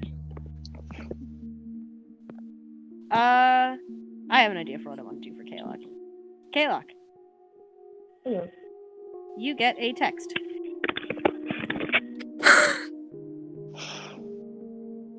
Okay, he pulls out his phone and he checks who is the message from. The text is from a number that you might not be very happy with. A number that perhaps may have caused you to replace your phone in the first place. Oh my fucking god! This is a text from the one, the only, son. Okay, is it like a message or is it for a call? It's a message. Okay, he sort of glances around. Are there any cameras in the particular stretch of the hall that they're in? Yes. There are cameras everywhere. Are they like looking directly at them right now? Or are they just sort of No, they're just regular old cameras. Okay. But it's presumed that they can probably see them. Okay, he sort of like takes a deep breath and he unlocks his phone to read the message. The message is simply the blue circle emoji. He kind of like frowns a little bit. He figures that it's sort of referring to exposure even though he's not very text smart. And so he simply sort of looks at the cameras. He says a question mark without like anything else. See if there's a reply. There is a bit of a pause before another blue circle emoji and the hospital emoji is sent. And then every word and then a text is sent, but every word is capitalized at the beginning and the spaces are erratic. And It says, "Do you not understand? It's here." He kind of glances around like at the rest of the kids sort of like reflect out of reflex. He sort of like ponders. He still feels like being replied, right? And then he starts checking out. Is the exposure here, or the cure, or both? And then another question mark. And then it says, "Blue Hospital. That's here." Yes, I realize we're in a hospital, he says. Good. Is there, and then he looks at the message, is there any reason you reached out directly to me instead of using your intercom again? Ooh, that's a good one. There's a pause. They don't reply immediately. And the chat bubble appears but then vanishes. And it appears for quite a while, and then it vanishes. And in the end, you don't get a reply. But you do get another text from a different number. I recognize this other number? Yeah, it's Lillian's phone. Oh my god. Okay, he turns to look if she has her Tinder notification. Lillian is not on her phone. Lillian Oh my gosh. Kayla gets a Tinder notification. Kayla is not time he's gonna be traumatized after all of this. Holy shit. Okay. Trust no Thank fucking you, tech. where that is coming from. Sorry, what? Okay, so he takes a shaky breath because it's kind of hitting him more that it's coming from one of them because it seems that it has all of them. So I don't know yet, but he opens the message. The message is got proper capitalization, proper grammar, nothing weird or like spacey or emoji-y, and it's just like, "Hello, Mr. Kaylock. How do you have this number? How could I not? What do you want?" Do you think that I'm the Hashimoto? Not. Can you repeat that? What? Do you think that I am Hashimoto? I'm not. Well, then who are you? I presume you're not one for guessing games at the moment, so I will make this easy for you. I'm Lillian's little guardian angel. Give me a moment to lose my shit. Yes! Yes! Script lock. Okay, so he actually breathes like a little sigh of relief, not because it's Swift, but because it's not Hashimoto or anything like that. It's like, okay, so you take to hacking your little guardian's phones now? Well, not guardian, but what's the name? Host. You meant host. You hack your host's phone now? Well, would you rather me suddenly put you into a dreamlike state where you collapse on the floor and I'm able to communicate through your subconscious? Would you prefer that, Mr. Kaylock? He raises like a skeptical eyebrow. I think I'll pass. This is fine. You see, sometimes you just can't question these methods of mine. Now, I do notice that you may or may not have gotten a strange message from a strange sender. Not to be rather snooping, but I am literally standing over your shoulder at the moment. He kind of sort of glances behind his left shoulder. Like, he knows he's not going to see anything, but like instinctively he turns around to see. He can't... Did you want to roll Arcana or something? Nah, it's just like a little action thing. He turns back to his phone, and he considers a reply. Well, I suppose it's better to have a direct line of communication rather than me trying to detect your thoughts or you taking over Lillian. Well, one of those was necessary. You're welcome for saving me, by the way. He sort of takes like a deep sigh. I suppose you have a point. I appreciate it. Is it that hard to say thank you? I'm not sure if you've noticed that this is a tense situation that I've been dealing with these past... Actually, how long have we been in the hospital? You've been in the hospital for maybe like 3 hours. Okay, these past few hours. What a 3 hours. What a 3 hours. What a 3 hours. If I'm thinking like more realistically, maybe even like 2 hours even. Nice. 2.5. Like most of the stuff is in real time. Yeah, he sends like a follow-up text, and it's like, not to cut to the chase, but gonna assume that there's a reason you reached out to me specifically. Of course, there's a reason for everything, Mr. Kaylock. Everything. I assume that you are looking for the ward, the surgery floor. Yes, And you're assuming you will find the metal alloy that you're looking for inside of that surgery floor. hopefully. Well, I can tell you, you can't see it, but Lillian can sort of see Squip standing further ahead and with Kaylock. And Lillian's probably like, what the fuck? Hello? Hello? And your two gay dads. Lillian gets a shirt that says, I heart my two gay dads. Even though one is immortal and one is tired. Those are the same It's just thing, the you teacher. dunce.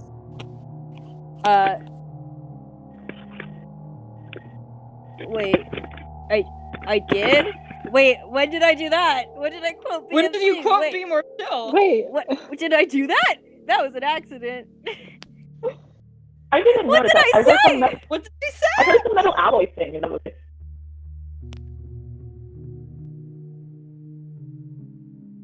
What did I say? I'm just like, what happened?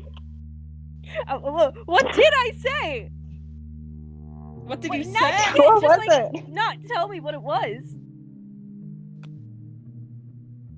everyone just watching, like, Watching like this is really good for an audio format. That's right. That's right. That's right. Wait, what was the line? That's true. Is that hard to say? Oh, yeah. Oh. Oh. As For opposed to those is it viewers that hard home, to, the line is it that is hard that to say? hard to say I'm sorry. mm-hmm. It was pretty close. That's good and funny. Thank you, Mike, for the funny moment. Thank you, Mike. Thank you, Mike. Thank you. Nick Hashimoto. Thank you, Mike. Anyways, so Lillian can see the squip look up again towards the intercoms and look back down at the phone, and Kaylock gets a reply. It's like, well, Mr. Kaylock, as far as you're aware, you have not made a pact with me, and as far as I'm aware, that is true. You do not have a pact with me, therefore I cannot censor or alter your thoughts. So, perhaps I can tell you a little bit of information. You cut off a little bit? Could you repeat it? I am not pacted with you, and as far as I am aware, you are not pacted with me. Therefore, I can give you a little bit of information if you so desire.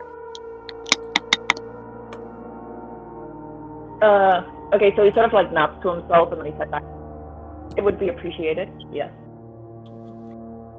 On a condition. He sighed. Tinder date. The grinder Nice. sound effect plays. Everyone turns to look at Kaylock like, what? Okay, so he sighed at that. Like, I suppose that's understandable. What would you like me to do in exchange for this information? And he's kind of like, sort of like, frowning at like the squid things to reply, and he's kind of like, I have no idea what I'm about to get into.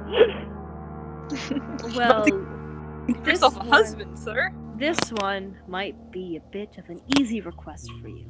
It's already in your in your best intention, but I need you to do me a favor. Of course, my previous appearances and influences on you all have been rather, let's say, not positive. So I need you to do me a favor. I need you to keep everyone together. We're all As in not allowing them to split up. Not only that, but also on an emotional level. Okay, Now he just nods to himself. Keep going. Now I may be a bit out of line in passing this secret to you, but I can make exceptions when I desire them. I have an idea of what the Hashimoto is attempting to do here. And in order to thwart this strategy, you have to stick together. He thinks about it for a moment.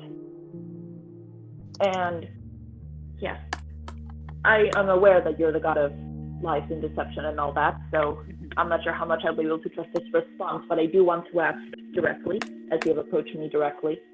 Of course. What is your end goal for choosing Lillian, specifically for the pact?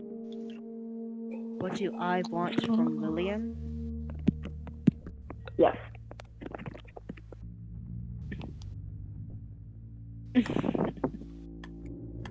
What do I want from Lillian?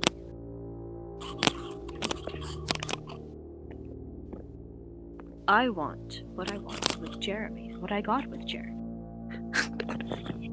I want a ward. I want someone that can work well with me, someone that that we work well together, you understand. I want to teach her. I want to protect her. I want to tell her things that she would not have ever dreamed of knowing. Kayla, I want to help her. But you asked what my ultimate goal was with her. And I know such a thing doesn't exist, but try to imagine that it does. I want to make her perfect. He frowns at that last part. I'm not sure what perfect implies for you. Well, what would it imply for you, Kayla? Something impossible?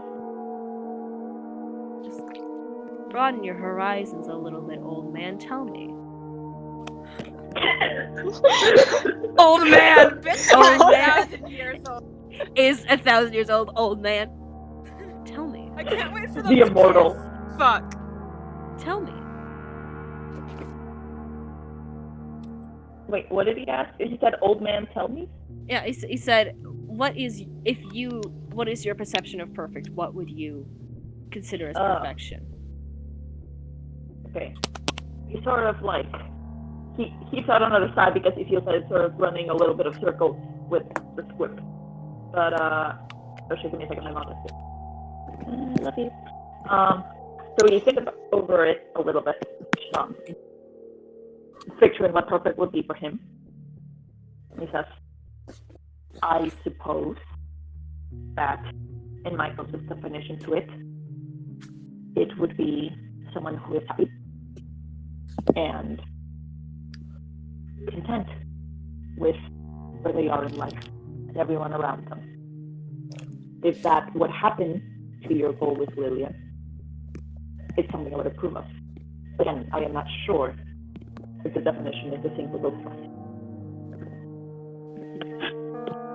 Well, I mean, definitions can certainly be stretched and twisted.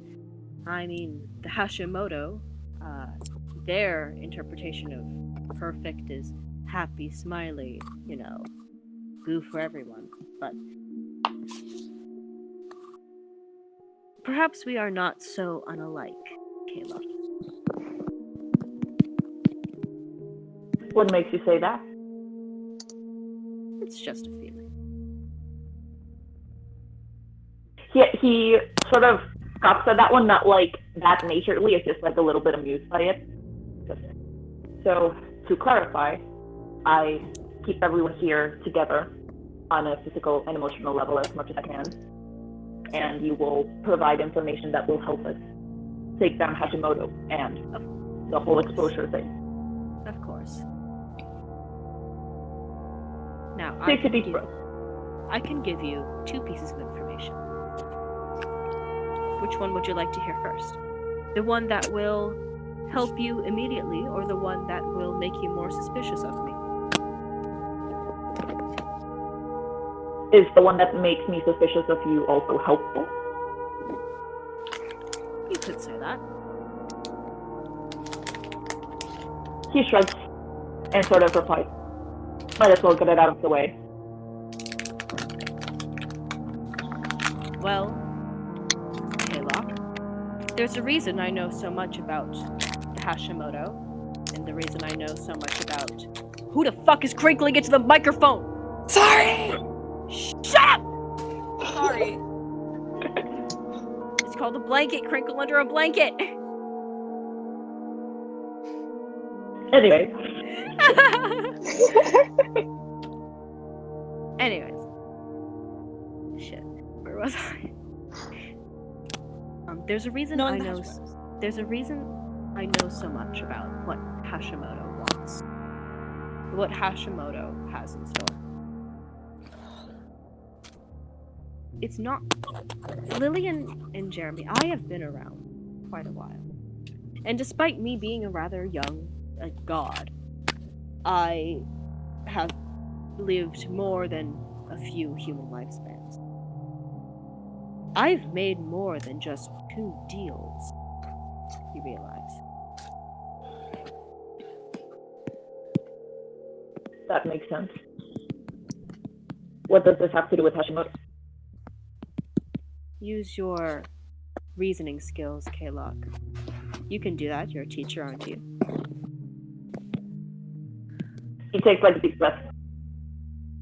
I'm gonna assume that at one point, at least one of the Hashimoto was your ward. Of course. It was one of the best ones that I had. In fact, I asked if you can keep a bit of a secret. This whole evil plan of theirs wasn't thought of alone. He sort of like slows his pace when he sensed that. And he takes like a sort of like deep breath and replies, all right. So, what made you change your mind to turn against what was apparently your own plan? I didn't change my mind. I didn't make up my mind in the first place. I see the future. K-Lock, you understand this. I see what is to come. And what came is a future that was perfect. A future that had no flaws. A future that had no conflict or differences or hurt. And K-Lock, you may not understand what makes up a god. A god exists as long as whatever it represents exists. And if anger and hatred and things of those caliber, if lies no longer exist, then you can assume. Then you no longer exist. There you are. You're getting the hang of it. I knew that I would have to eventually turn against my perfect ward. And so I did. I went silent. I didn't speak a word to my ward. And my ward stopped trying to contact me. And I left it at that. I assumed that something this important and this grandiose would burn itself out. But after 20 years of no contact, it's still happening. So I've decided to put fate back on track.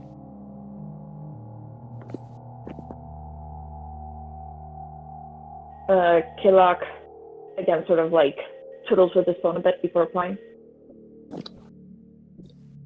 Wait, actually, shit, my brain isn't working. Give me a second. Okay, so takes a deep breath. K-Lock takes back.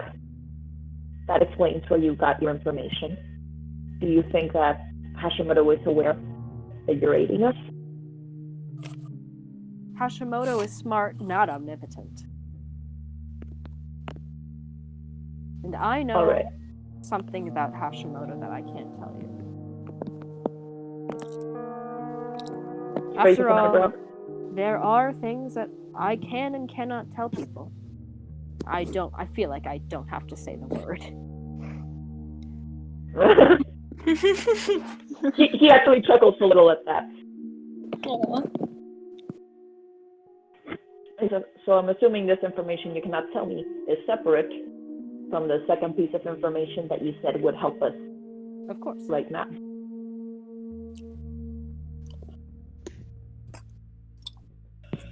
Would you like the second piece of information? I would, yes.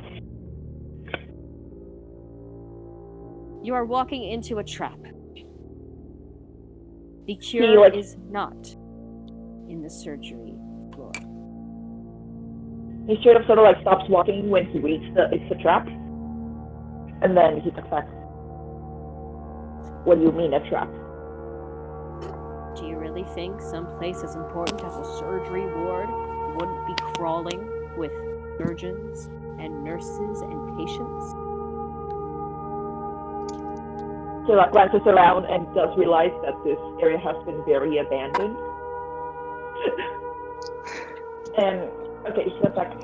Do you know where the cure actually is, or do you simply know that it is not there? I know where it is. It's... Can you tell me that information? Of course. It's through the surgery floor. He takes a deep breath. So, essentially, we have to walk through the trap. That's one way you could go about it. If you want, I could show you where the cure is, but I would have to mark it on your map. And of course, I can only mark it on your map if I have an arm to use.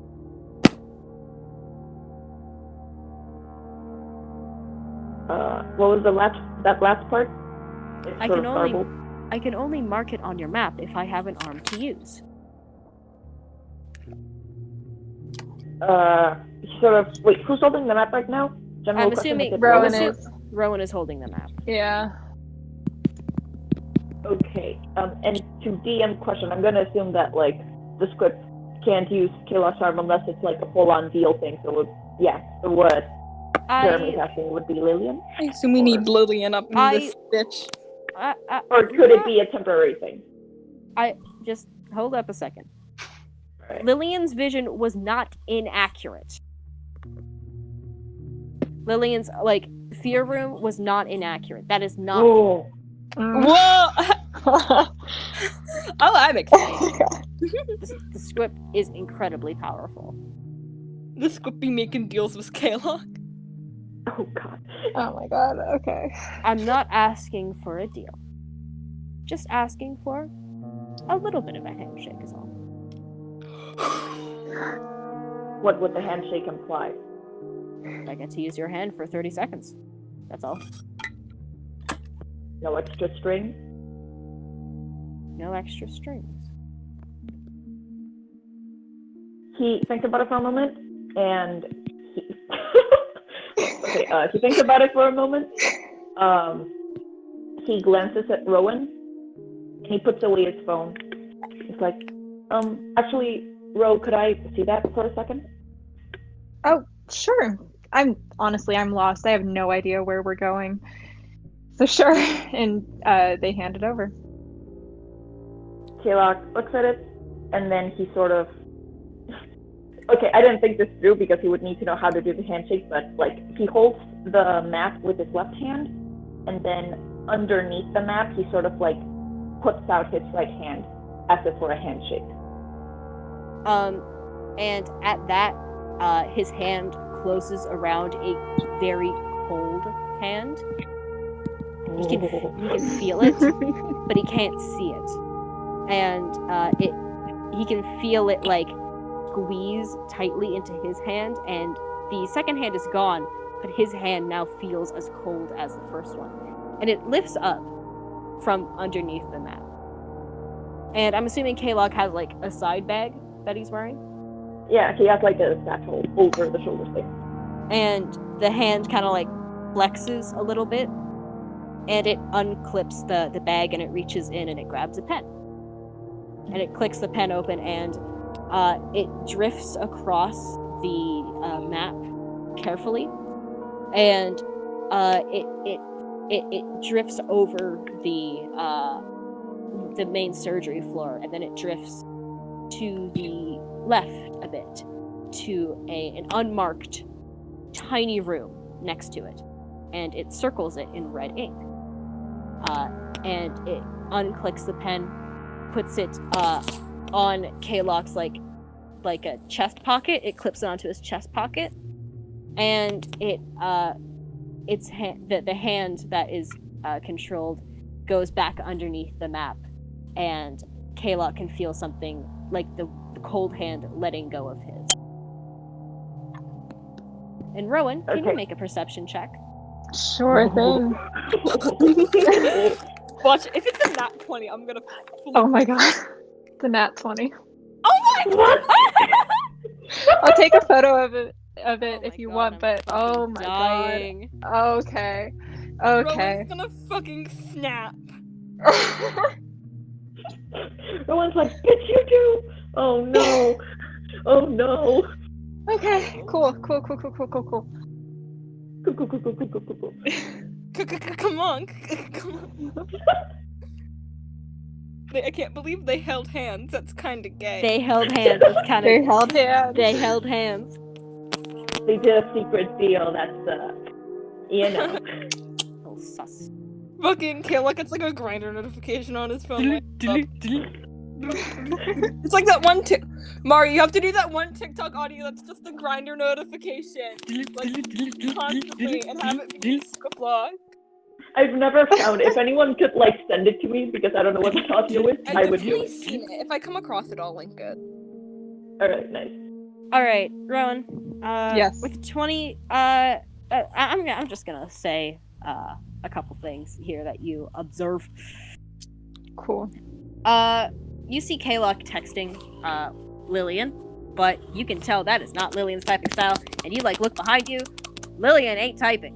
So, with your deductive reasoning, you can kind of assume what the fuck is going on. Yeah. You see Kalok freeze up and like stop walking for a second, and his pace is weird, like as he's talking or texting rather. So you're like, what the fuck is going on here? Hello? He's like, can I see the map? And you're like, bitch, okay. And you, Kalok thinks he's being slick about it with the hand underneath the map, but it is not very slick. It's slick, but like Rowan is slicker. I'm a snake.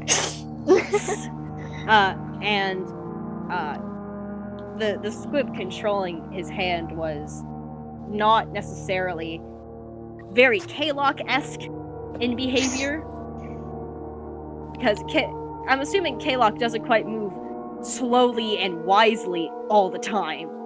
No, he's Right. not that composed. So I'm assuming Kalok is still like slightly shaken up. So if he was to write something, he would be rather quick about it. But his hand is steady and calm and perfect as it circles a point on the map and puts the pen away.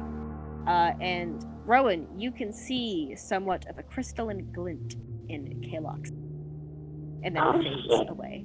Oh shit, I'm Boy, so good at okay. this scene. I have to Me draw rubbing this my gay scene. hands together. Oh yeah, it's all coming together. Rowan, what you doing, bitch? Oh boy. Oh god. They're Oh, kinda God. like what the fuck. They're gonna move over to Kalok and look at the map and see like the point that was circled. And It's a perfect circle, by the way. boy, okay. Circle tool looking ass bitch. And Rowan's gonna say in a kind of low voice, you weren't texting Lillian, were you? He did feel, well, actually he didn't notice Rowan walking closer because he was like so into looking at the map, and so he does like jump up a little bit when Rowan was suddenly next to them.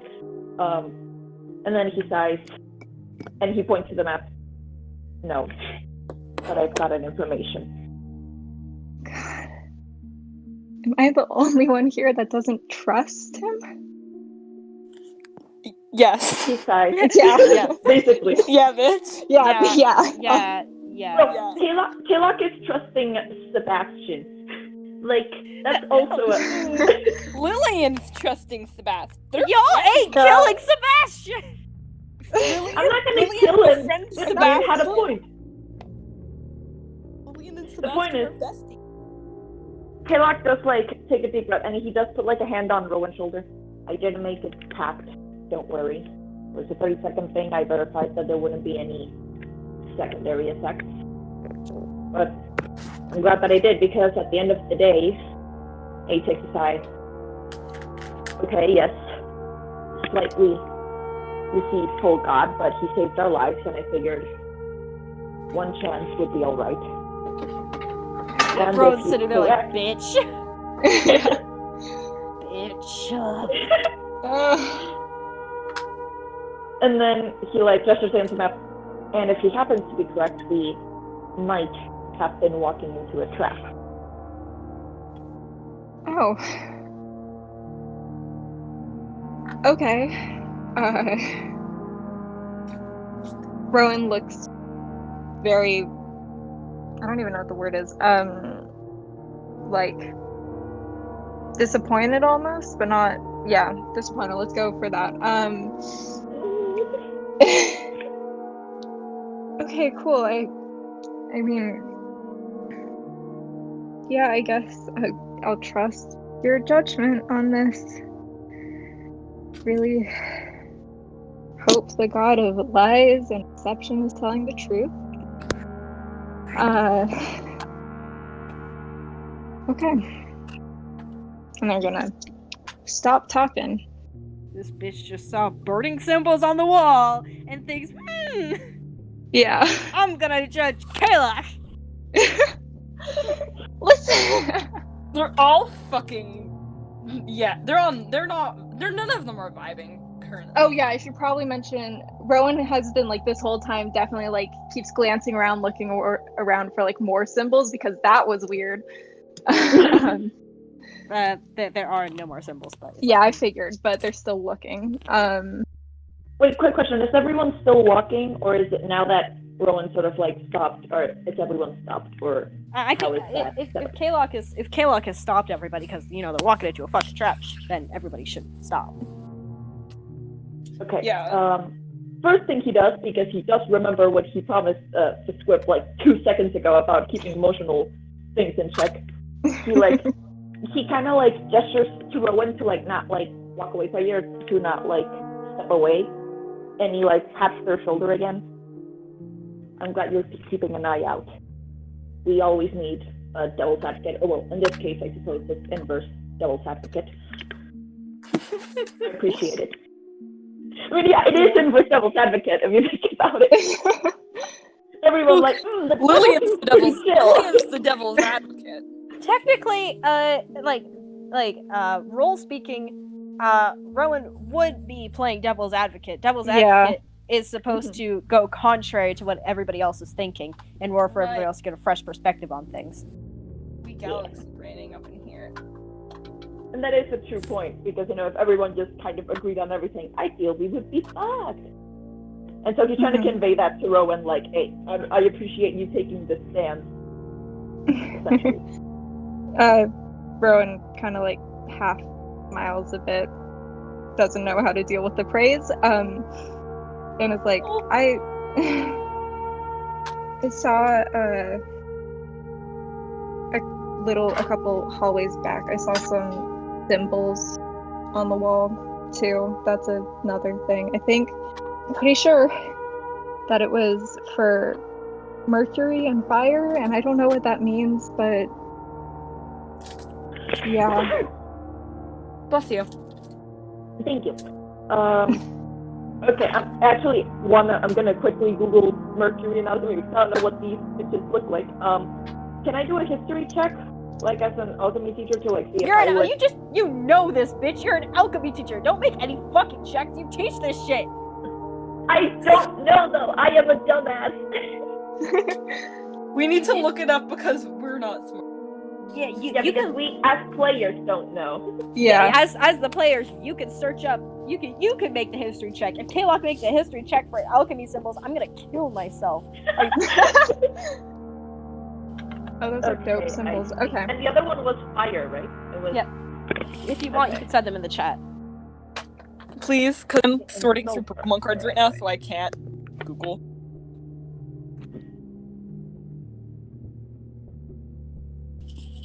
Oh shit, that's really cool. And then that's fire is like all the holy fire. Mm-hmm. Fucking big braining. You look like a snake! Do I look fucking Solaris? Do I look like the kind of guy that would do that kind of thing to a kid like you? I heard that audio and I'm like, that's just the whole ass. Yes. What Okay, are odds? Fine time. Rowan tells Kalok this. He sort of like nods, taking in that information. Did you say it was written on the wall or burned on, or how did it appear to you? It was burned in, which is kind of freaky. There's a lot of fire, that stuff, imagery, I guess, that I'm dealing with right now, and that wasn't a good sign, I don't think. I didn't take it as a good sign. He sort of like nods a little bit. Then he gives Rowan a little squeeze on the shoulder, and he says, "After this, we absolutely need a pool day or a beach day or something." Beach episode, beach episode, Knowing you're a beach episode. hospital. Please. I was just thinking large body of water. Large Yeah. body of water episode. Large body of water. Lake episode. Go. The bath bomb bathtub episode. Bath bomb review episode. So everybody's slowed down and stopped, and Seb is like, why are we stopped? What happened?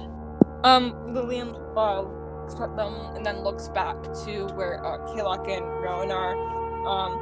I think they're talking.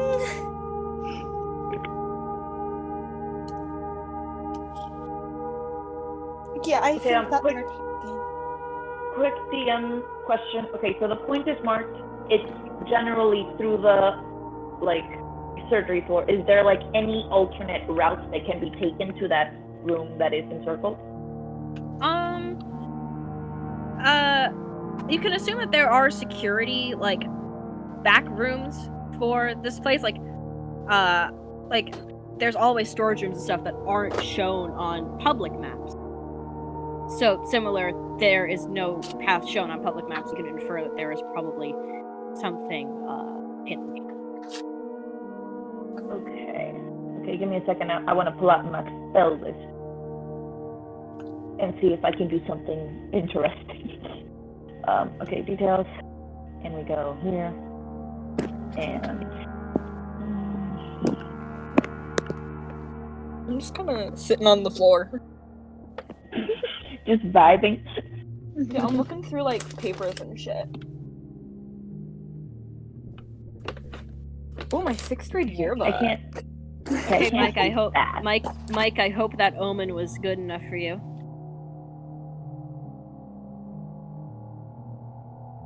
Absolutely, yes, thank you. Very good. Delicious. Chef kiss. Good. I'm going to Okay. mute myself again. Okay. At the moment, from we're walking, how far away are we from entering the surgery ward? The surgery ward is 1 floor down, so you would have had to take an elevator. But from there, it would have been you're actually pretty close to the elevator. Turning a corner, you would have been at the elevator.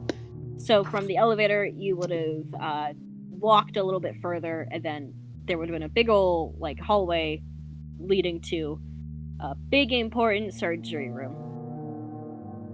Okay. I want to also check this with the rest of the party members. We could send an arcane eye spell as a sort of scout into the surgery room to see what is in there preemptively. Maybe. I don't know how that sounds for y'all, because I would look for back rooms, but I can't think of how to go around doing that. I don't have any spells that can help locate that. Seb speaks up, why are we avoiding the surgery room? Get attacked again, Why would we be attacked? What's wrong with the surgery room? Well, we were attacked by those nurses the other time, so just better safe than sorry, Isn't that where you're trying to go? Yes, we're just trying to be cautious in case, again, there might be someone else like the nurses who wants to hurt us there. We just want to be prepared so that no one gets hurt. I don't think we should be scared of it. He sort of looks a bit concerned. Scared of what? The surgery room.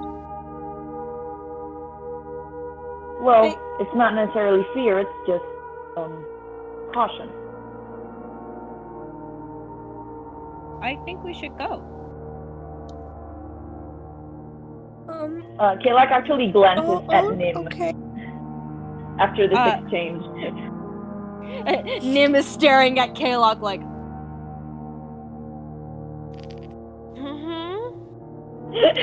you think we should go, little guy? Yeah, I think.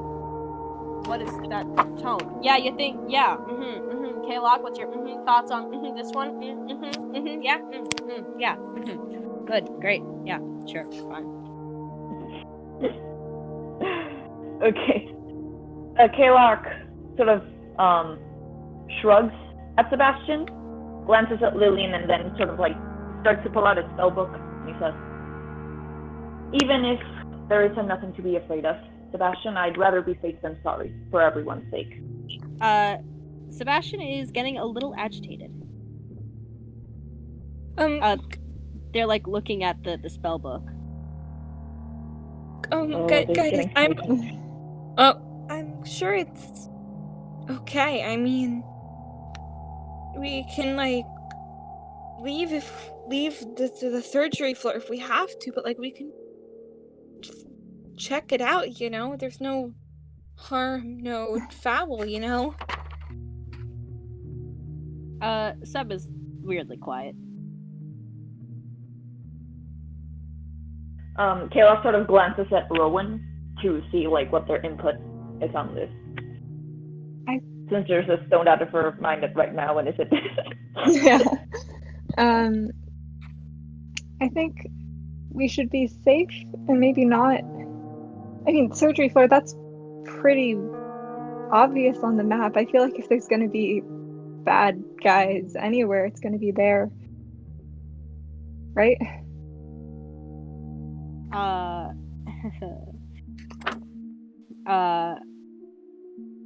I gotta take a moment. What you said was kind of poetic. Sebastian is kind of like glancing at the floor.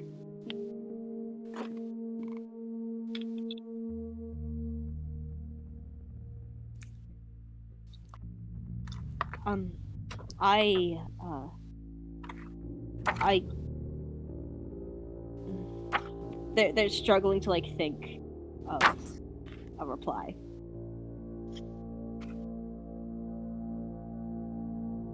It's hard to think about it. I want to go to the surgery floor.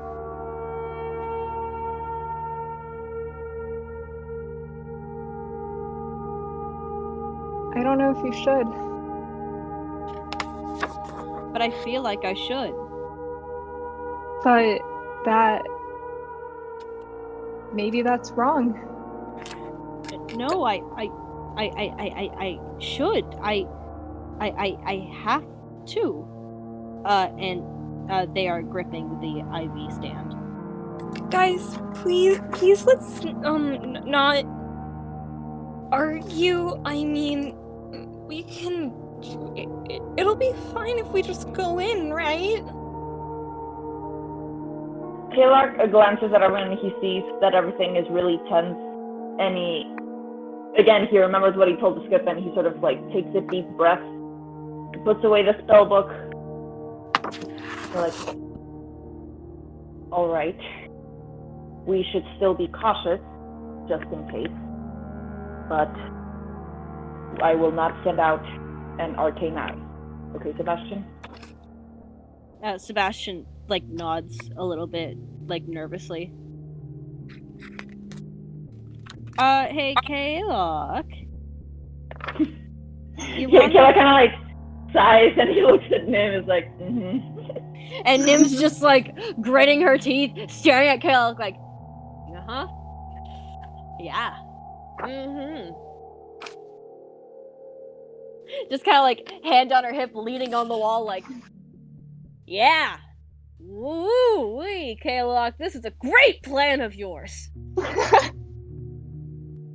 With, better than the concept of splitting up. I guess there's that. Kayla? Do you want to roll an Arcana check? Oh boy, give me a good old second. Where is my kind of thing? Okay. Okay, 12 plus 6. I get an 18. With an 18, there's a quick. You feel a quick coldness on the back of your neck. And you feel like there's something behind you, leaning over your shoulder and whispering a sentence into your ear. And it's a light chuckle before before he whispers, stupid old man, I told you. Hey, little mama, let me whisper in your ear. Wait, I couldn't hear any. I only heard old man. Old ass bitch. He said, you stupid old man, I told you. Kayla, like, he just, like, sort of shudder at back. And he takes a deep breath, and he does say, before we go, I'm not saying that we're not going to, Sebastian, don't worry, but before we go, maybe we should simply take a short rest. And he sort of, like, glances at Lillian, just sort of, like, join in up to where, like, him and Rowan are, to, like, talk. Lillian, like, kinda, like, still standing next to Seb, looks at, them, looks back to, Kalok, looks at Rowan for, like, a second, and then, like, kinda, like, looks away, and she walks up to join them, like, and gestures for, like,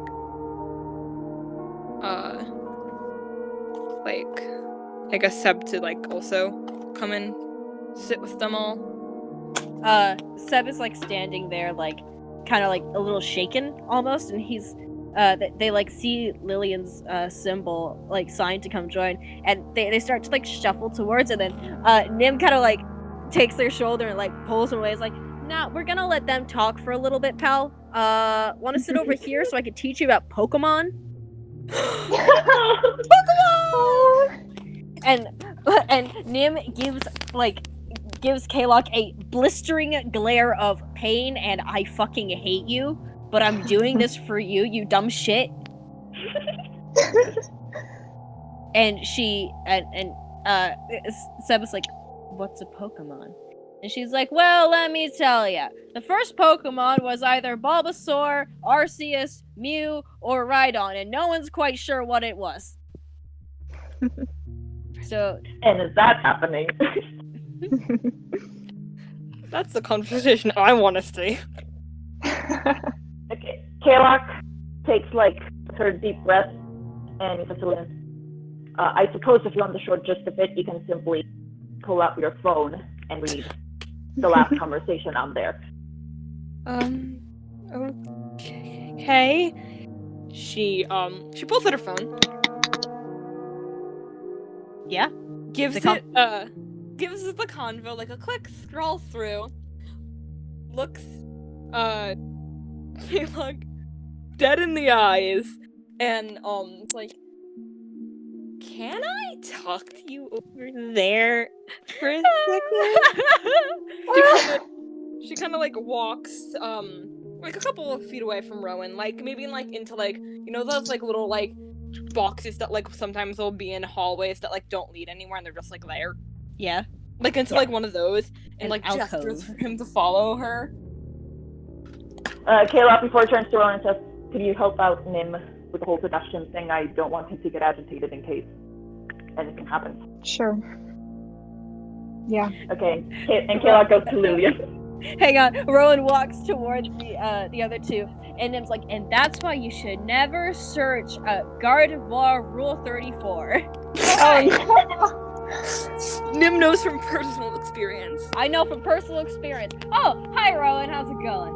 Hey, thought you need to talk real quick, so I'm gonna come hang out with you guys. Cool, that's great. Want to talk about your favorite Pokemon? What's your favorite Pokemon? Hitmonchamp, Riolu? You're asking me, Church, Yeah, you're- who doesn't know anything about Pokemon. Bitch. I like Government assigned Blaziken. what? Blaziken. Seb's holding Nim's phone, looking at pictures of Pokemon, and they're like, "I like the numbers and letters one." Unknown. That is a good one. Unknown I don't know what is any of baby. these words mean. I can read unknown. Okay, Meanwhile, yeah, the before bitches. I go off, she like looks at Kalok for a second. She like holds her phone up like the chat like towards Kalok. Can you please explain? I simply got a notification from your phone, and that conversation happened. Once I was able to at least verify from my judgment that I wouldn't be turned into a patron of a sort, I simply shook hands, got this circle on the map, and he gestures to it. And that is why I'm trying to be cautious before entering, or trying to find a way around it.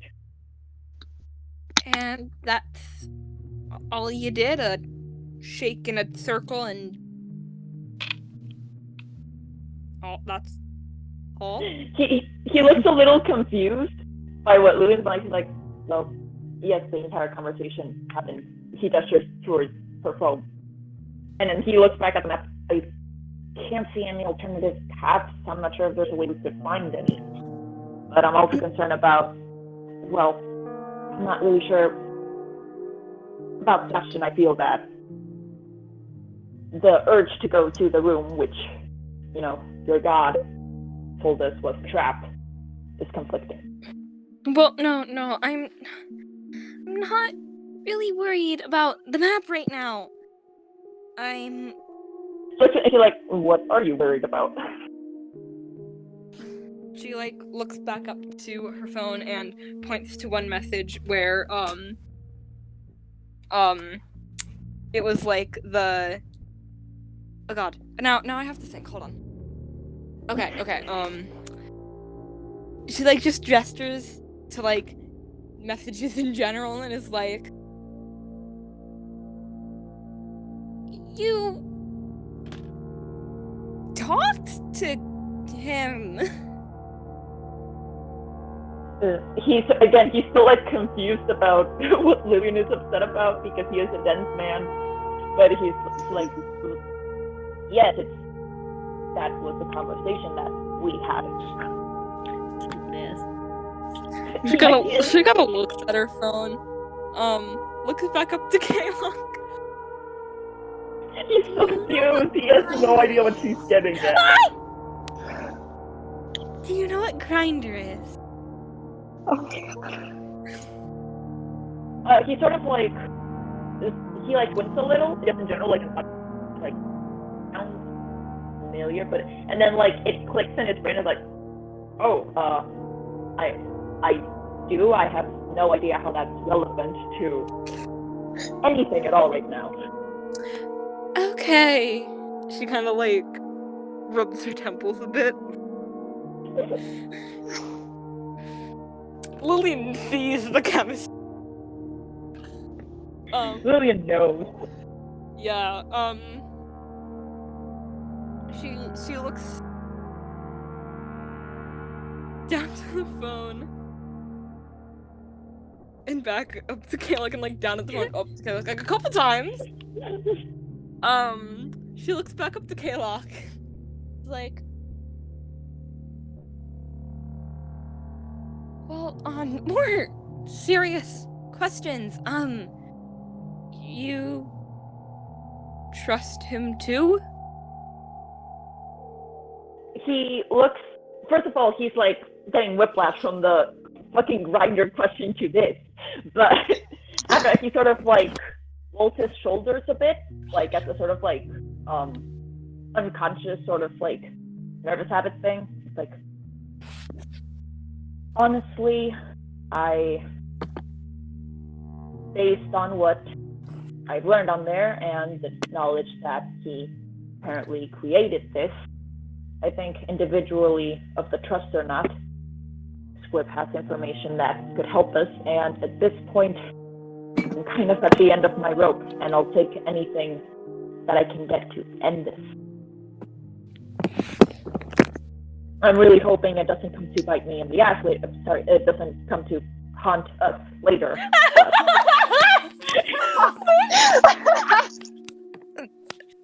Me Her breath, realizing that Lillian. Kayla couldn't throw in front of the kid. Oh shit. Under her breath, biting an ass, I don't think that's how it works.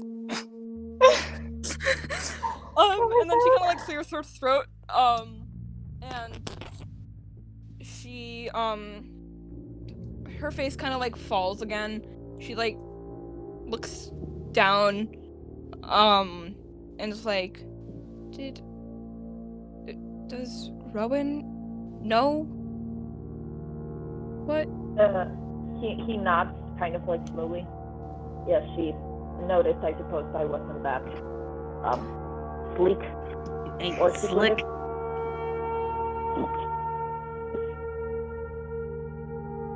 They mad at you so yeah, too? I forget pronunciations. Are they mad at you too?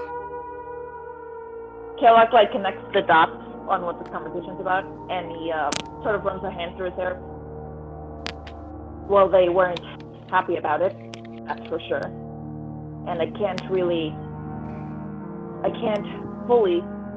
hold it against them. I can, well, you know why we're all concerned, but also, I understand.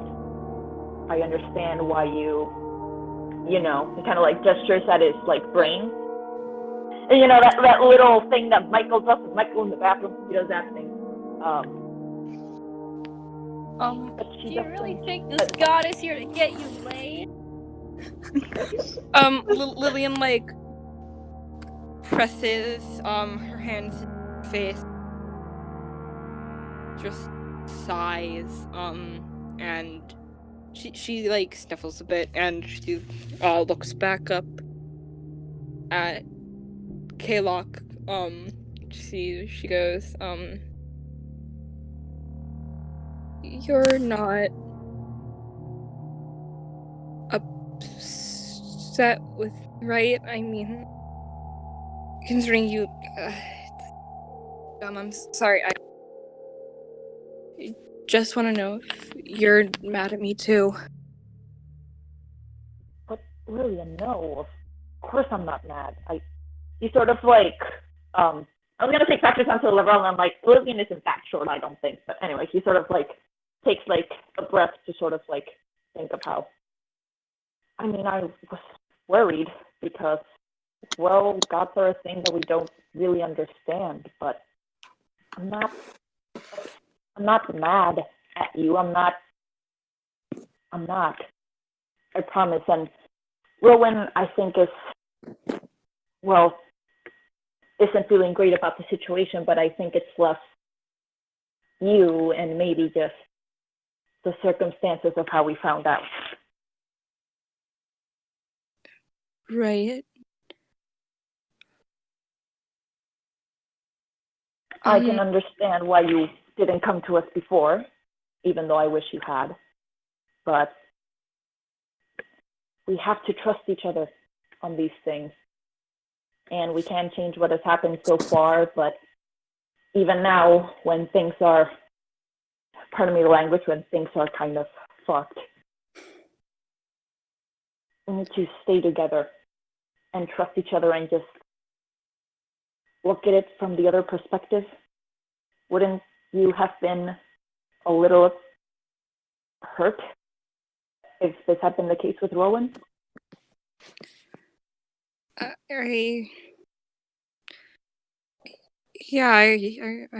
would. And would you forgive her? Would you forgive them?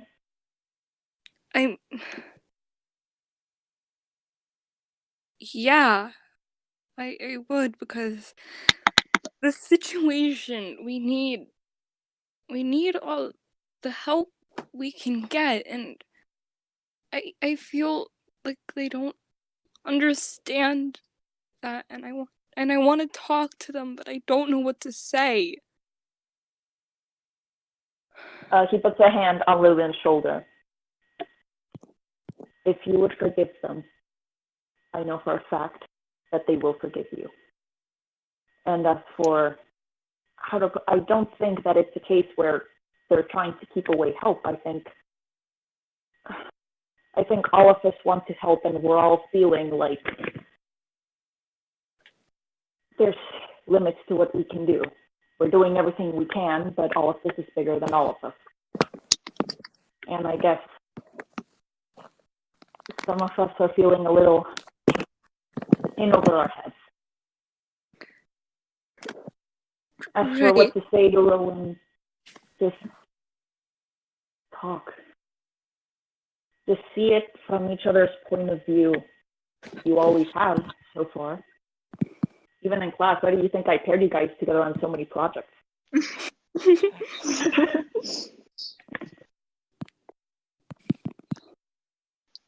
Right.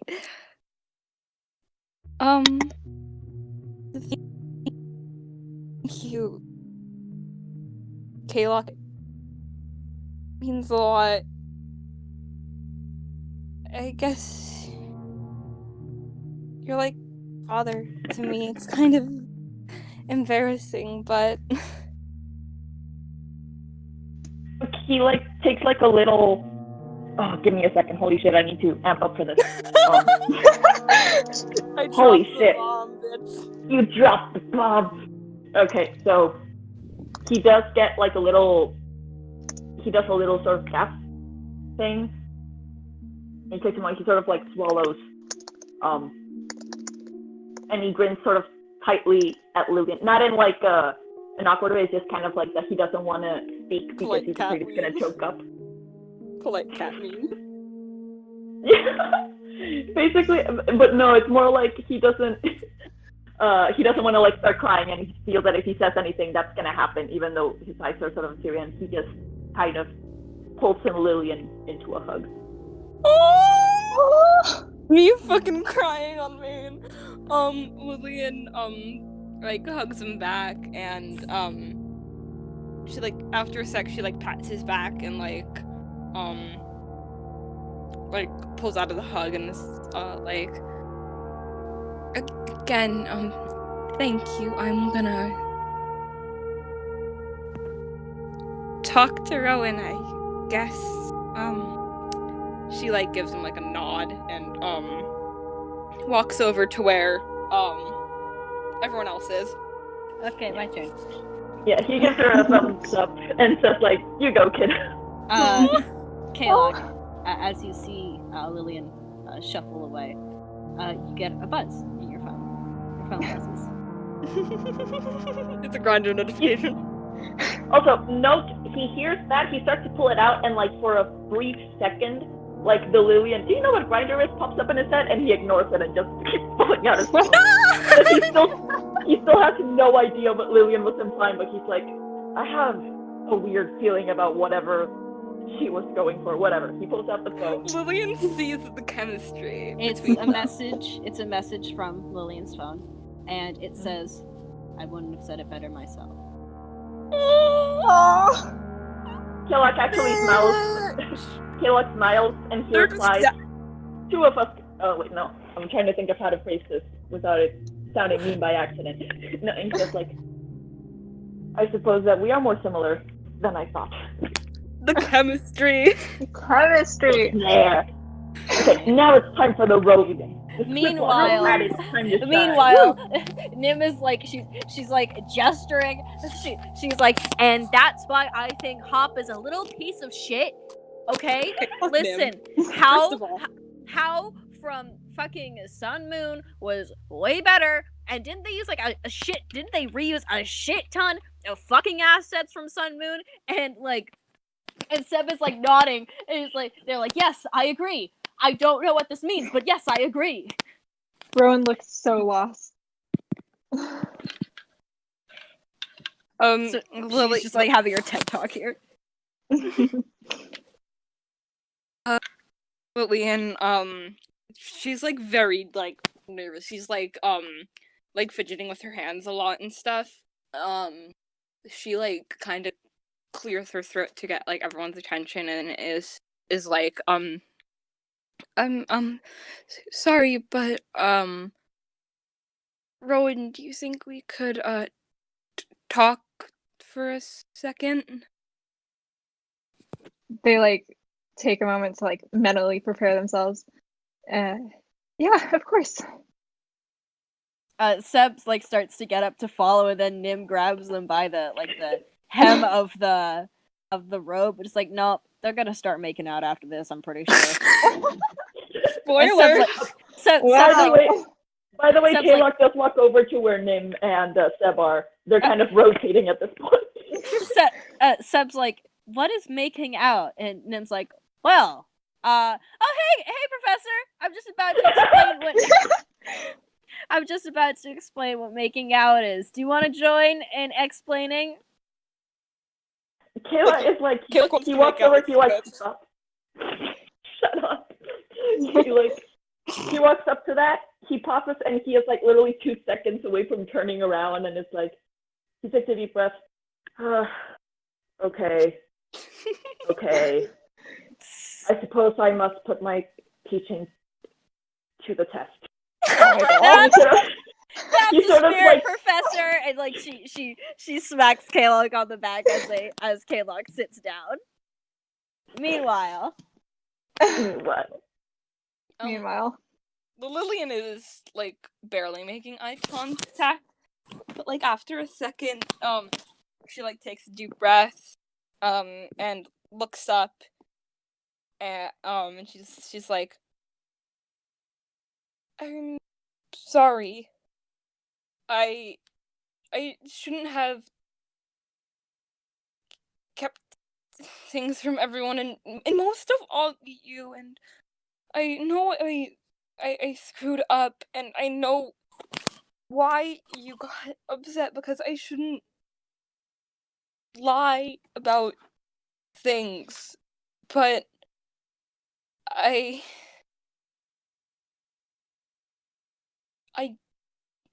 know I was just trying to help, and I know that you're upset with me, and no, I get it. If it was the other way around, would be upset too, but like I just wanted to apologize for keeping things from you when I shouldn't have.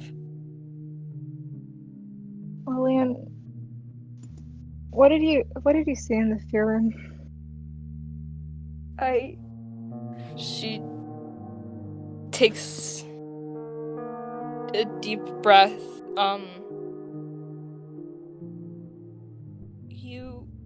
Everyone was there, and you were all being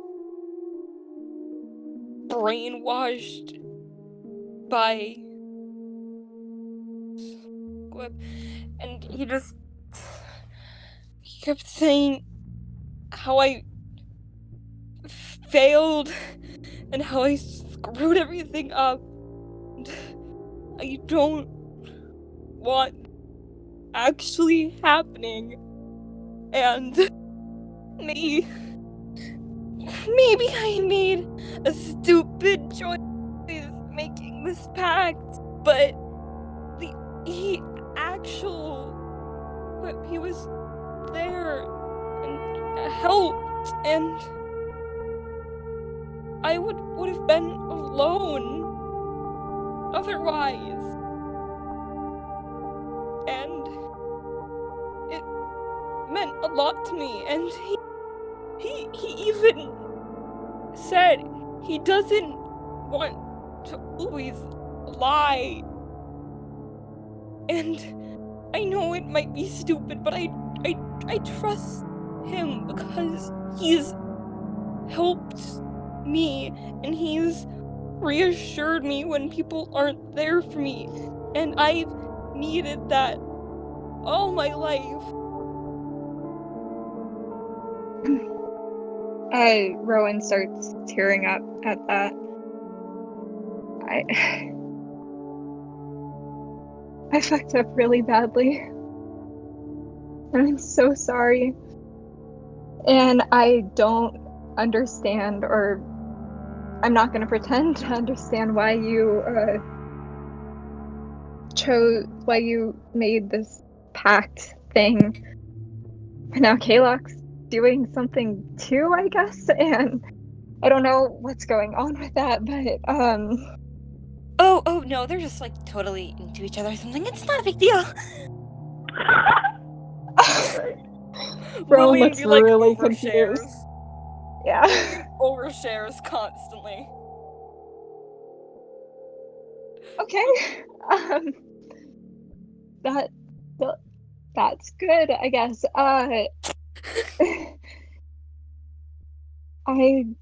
You're right. I wasn't there for you, and I'm realizing that now, but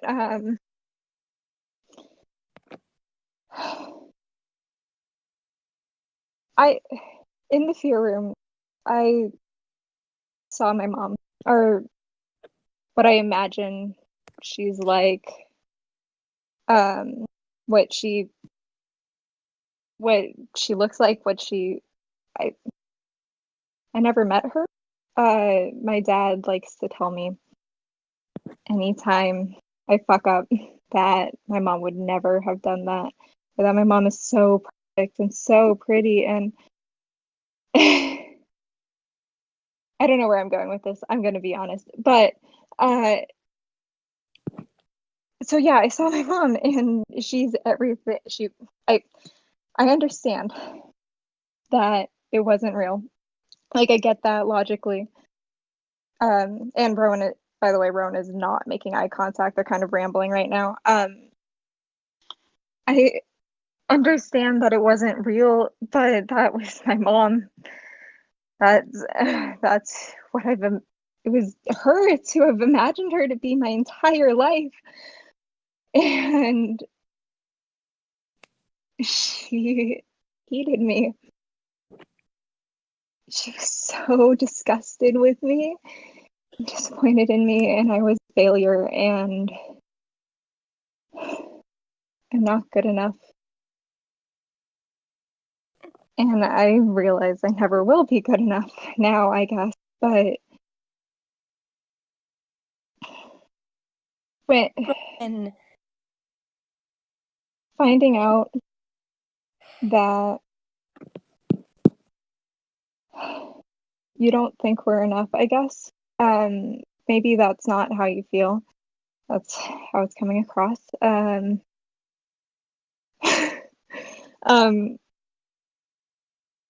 I just felt like I failed again. I felt like it was a confirmation that in the fight with the nurses, you and Kalok were down, and I was the only one left, and I couldn't protect you. Rowan, And you don't have to be good enough for anyone. You don't have to be good enough for your mom or your dad or me or anyone else. You just have to do as much as you can, and doing what you can is enough. And I know I'm being a hypocrite right now, but even if you don't think it, you're good enough for me. You've done a lot for me, and I know shit's happened, but you'll always be the best, most fantastic, most beautiful person I know. And maybe you don't say that, but and that's enough. Rowan's full on crying now. I appreciate that, Lil. I still hurt you though. I still wasn't there for you when you needed me with the split reveal, whatever that was. Sorry. You don't have to be sorry. I mean, I'm not always there for you either. I mean, we all have to deal with stuff. We're all in deep shit right now, but we don't have to do it alone. We have everyone else, and we have each other.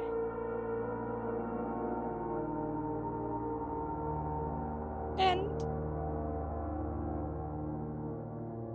that will always be enough.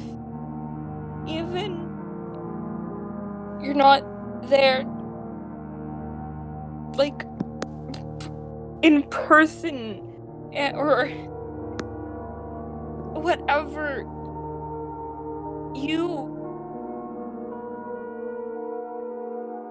we will always be enough. Rowan says like a kind of shaky, like, you know, you're crying but you kind of laugh a bit, that kind of laugh. You should really take your own advice, Lillian.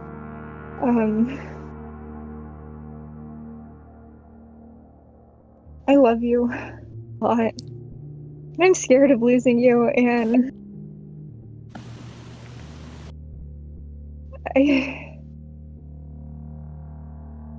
we are enough. And I don't know, it's gonna take me a while to believe that I'm enough, but I know that you're enough because you're perfect. You're amazing and wonderful, and I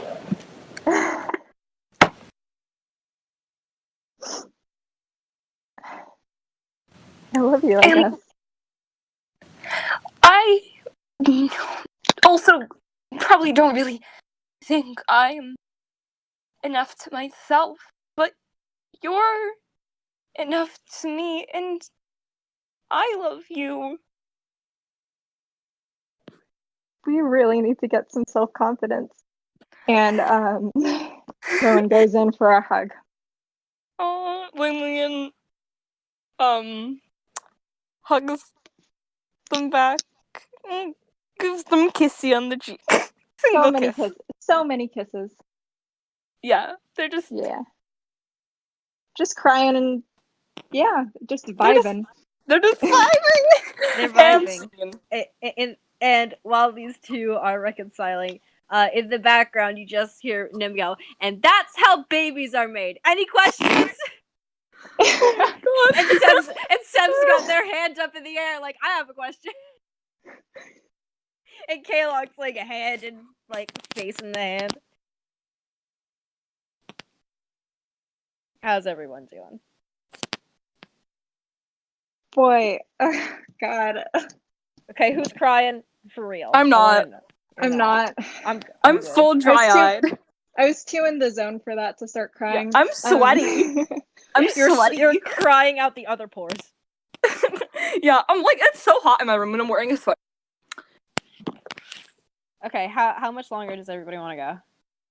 I can go for forever, but I think we should end because Shine left a while ago. Yeah.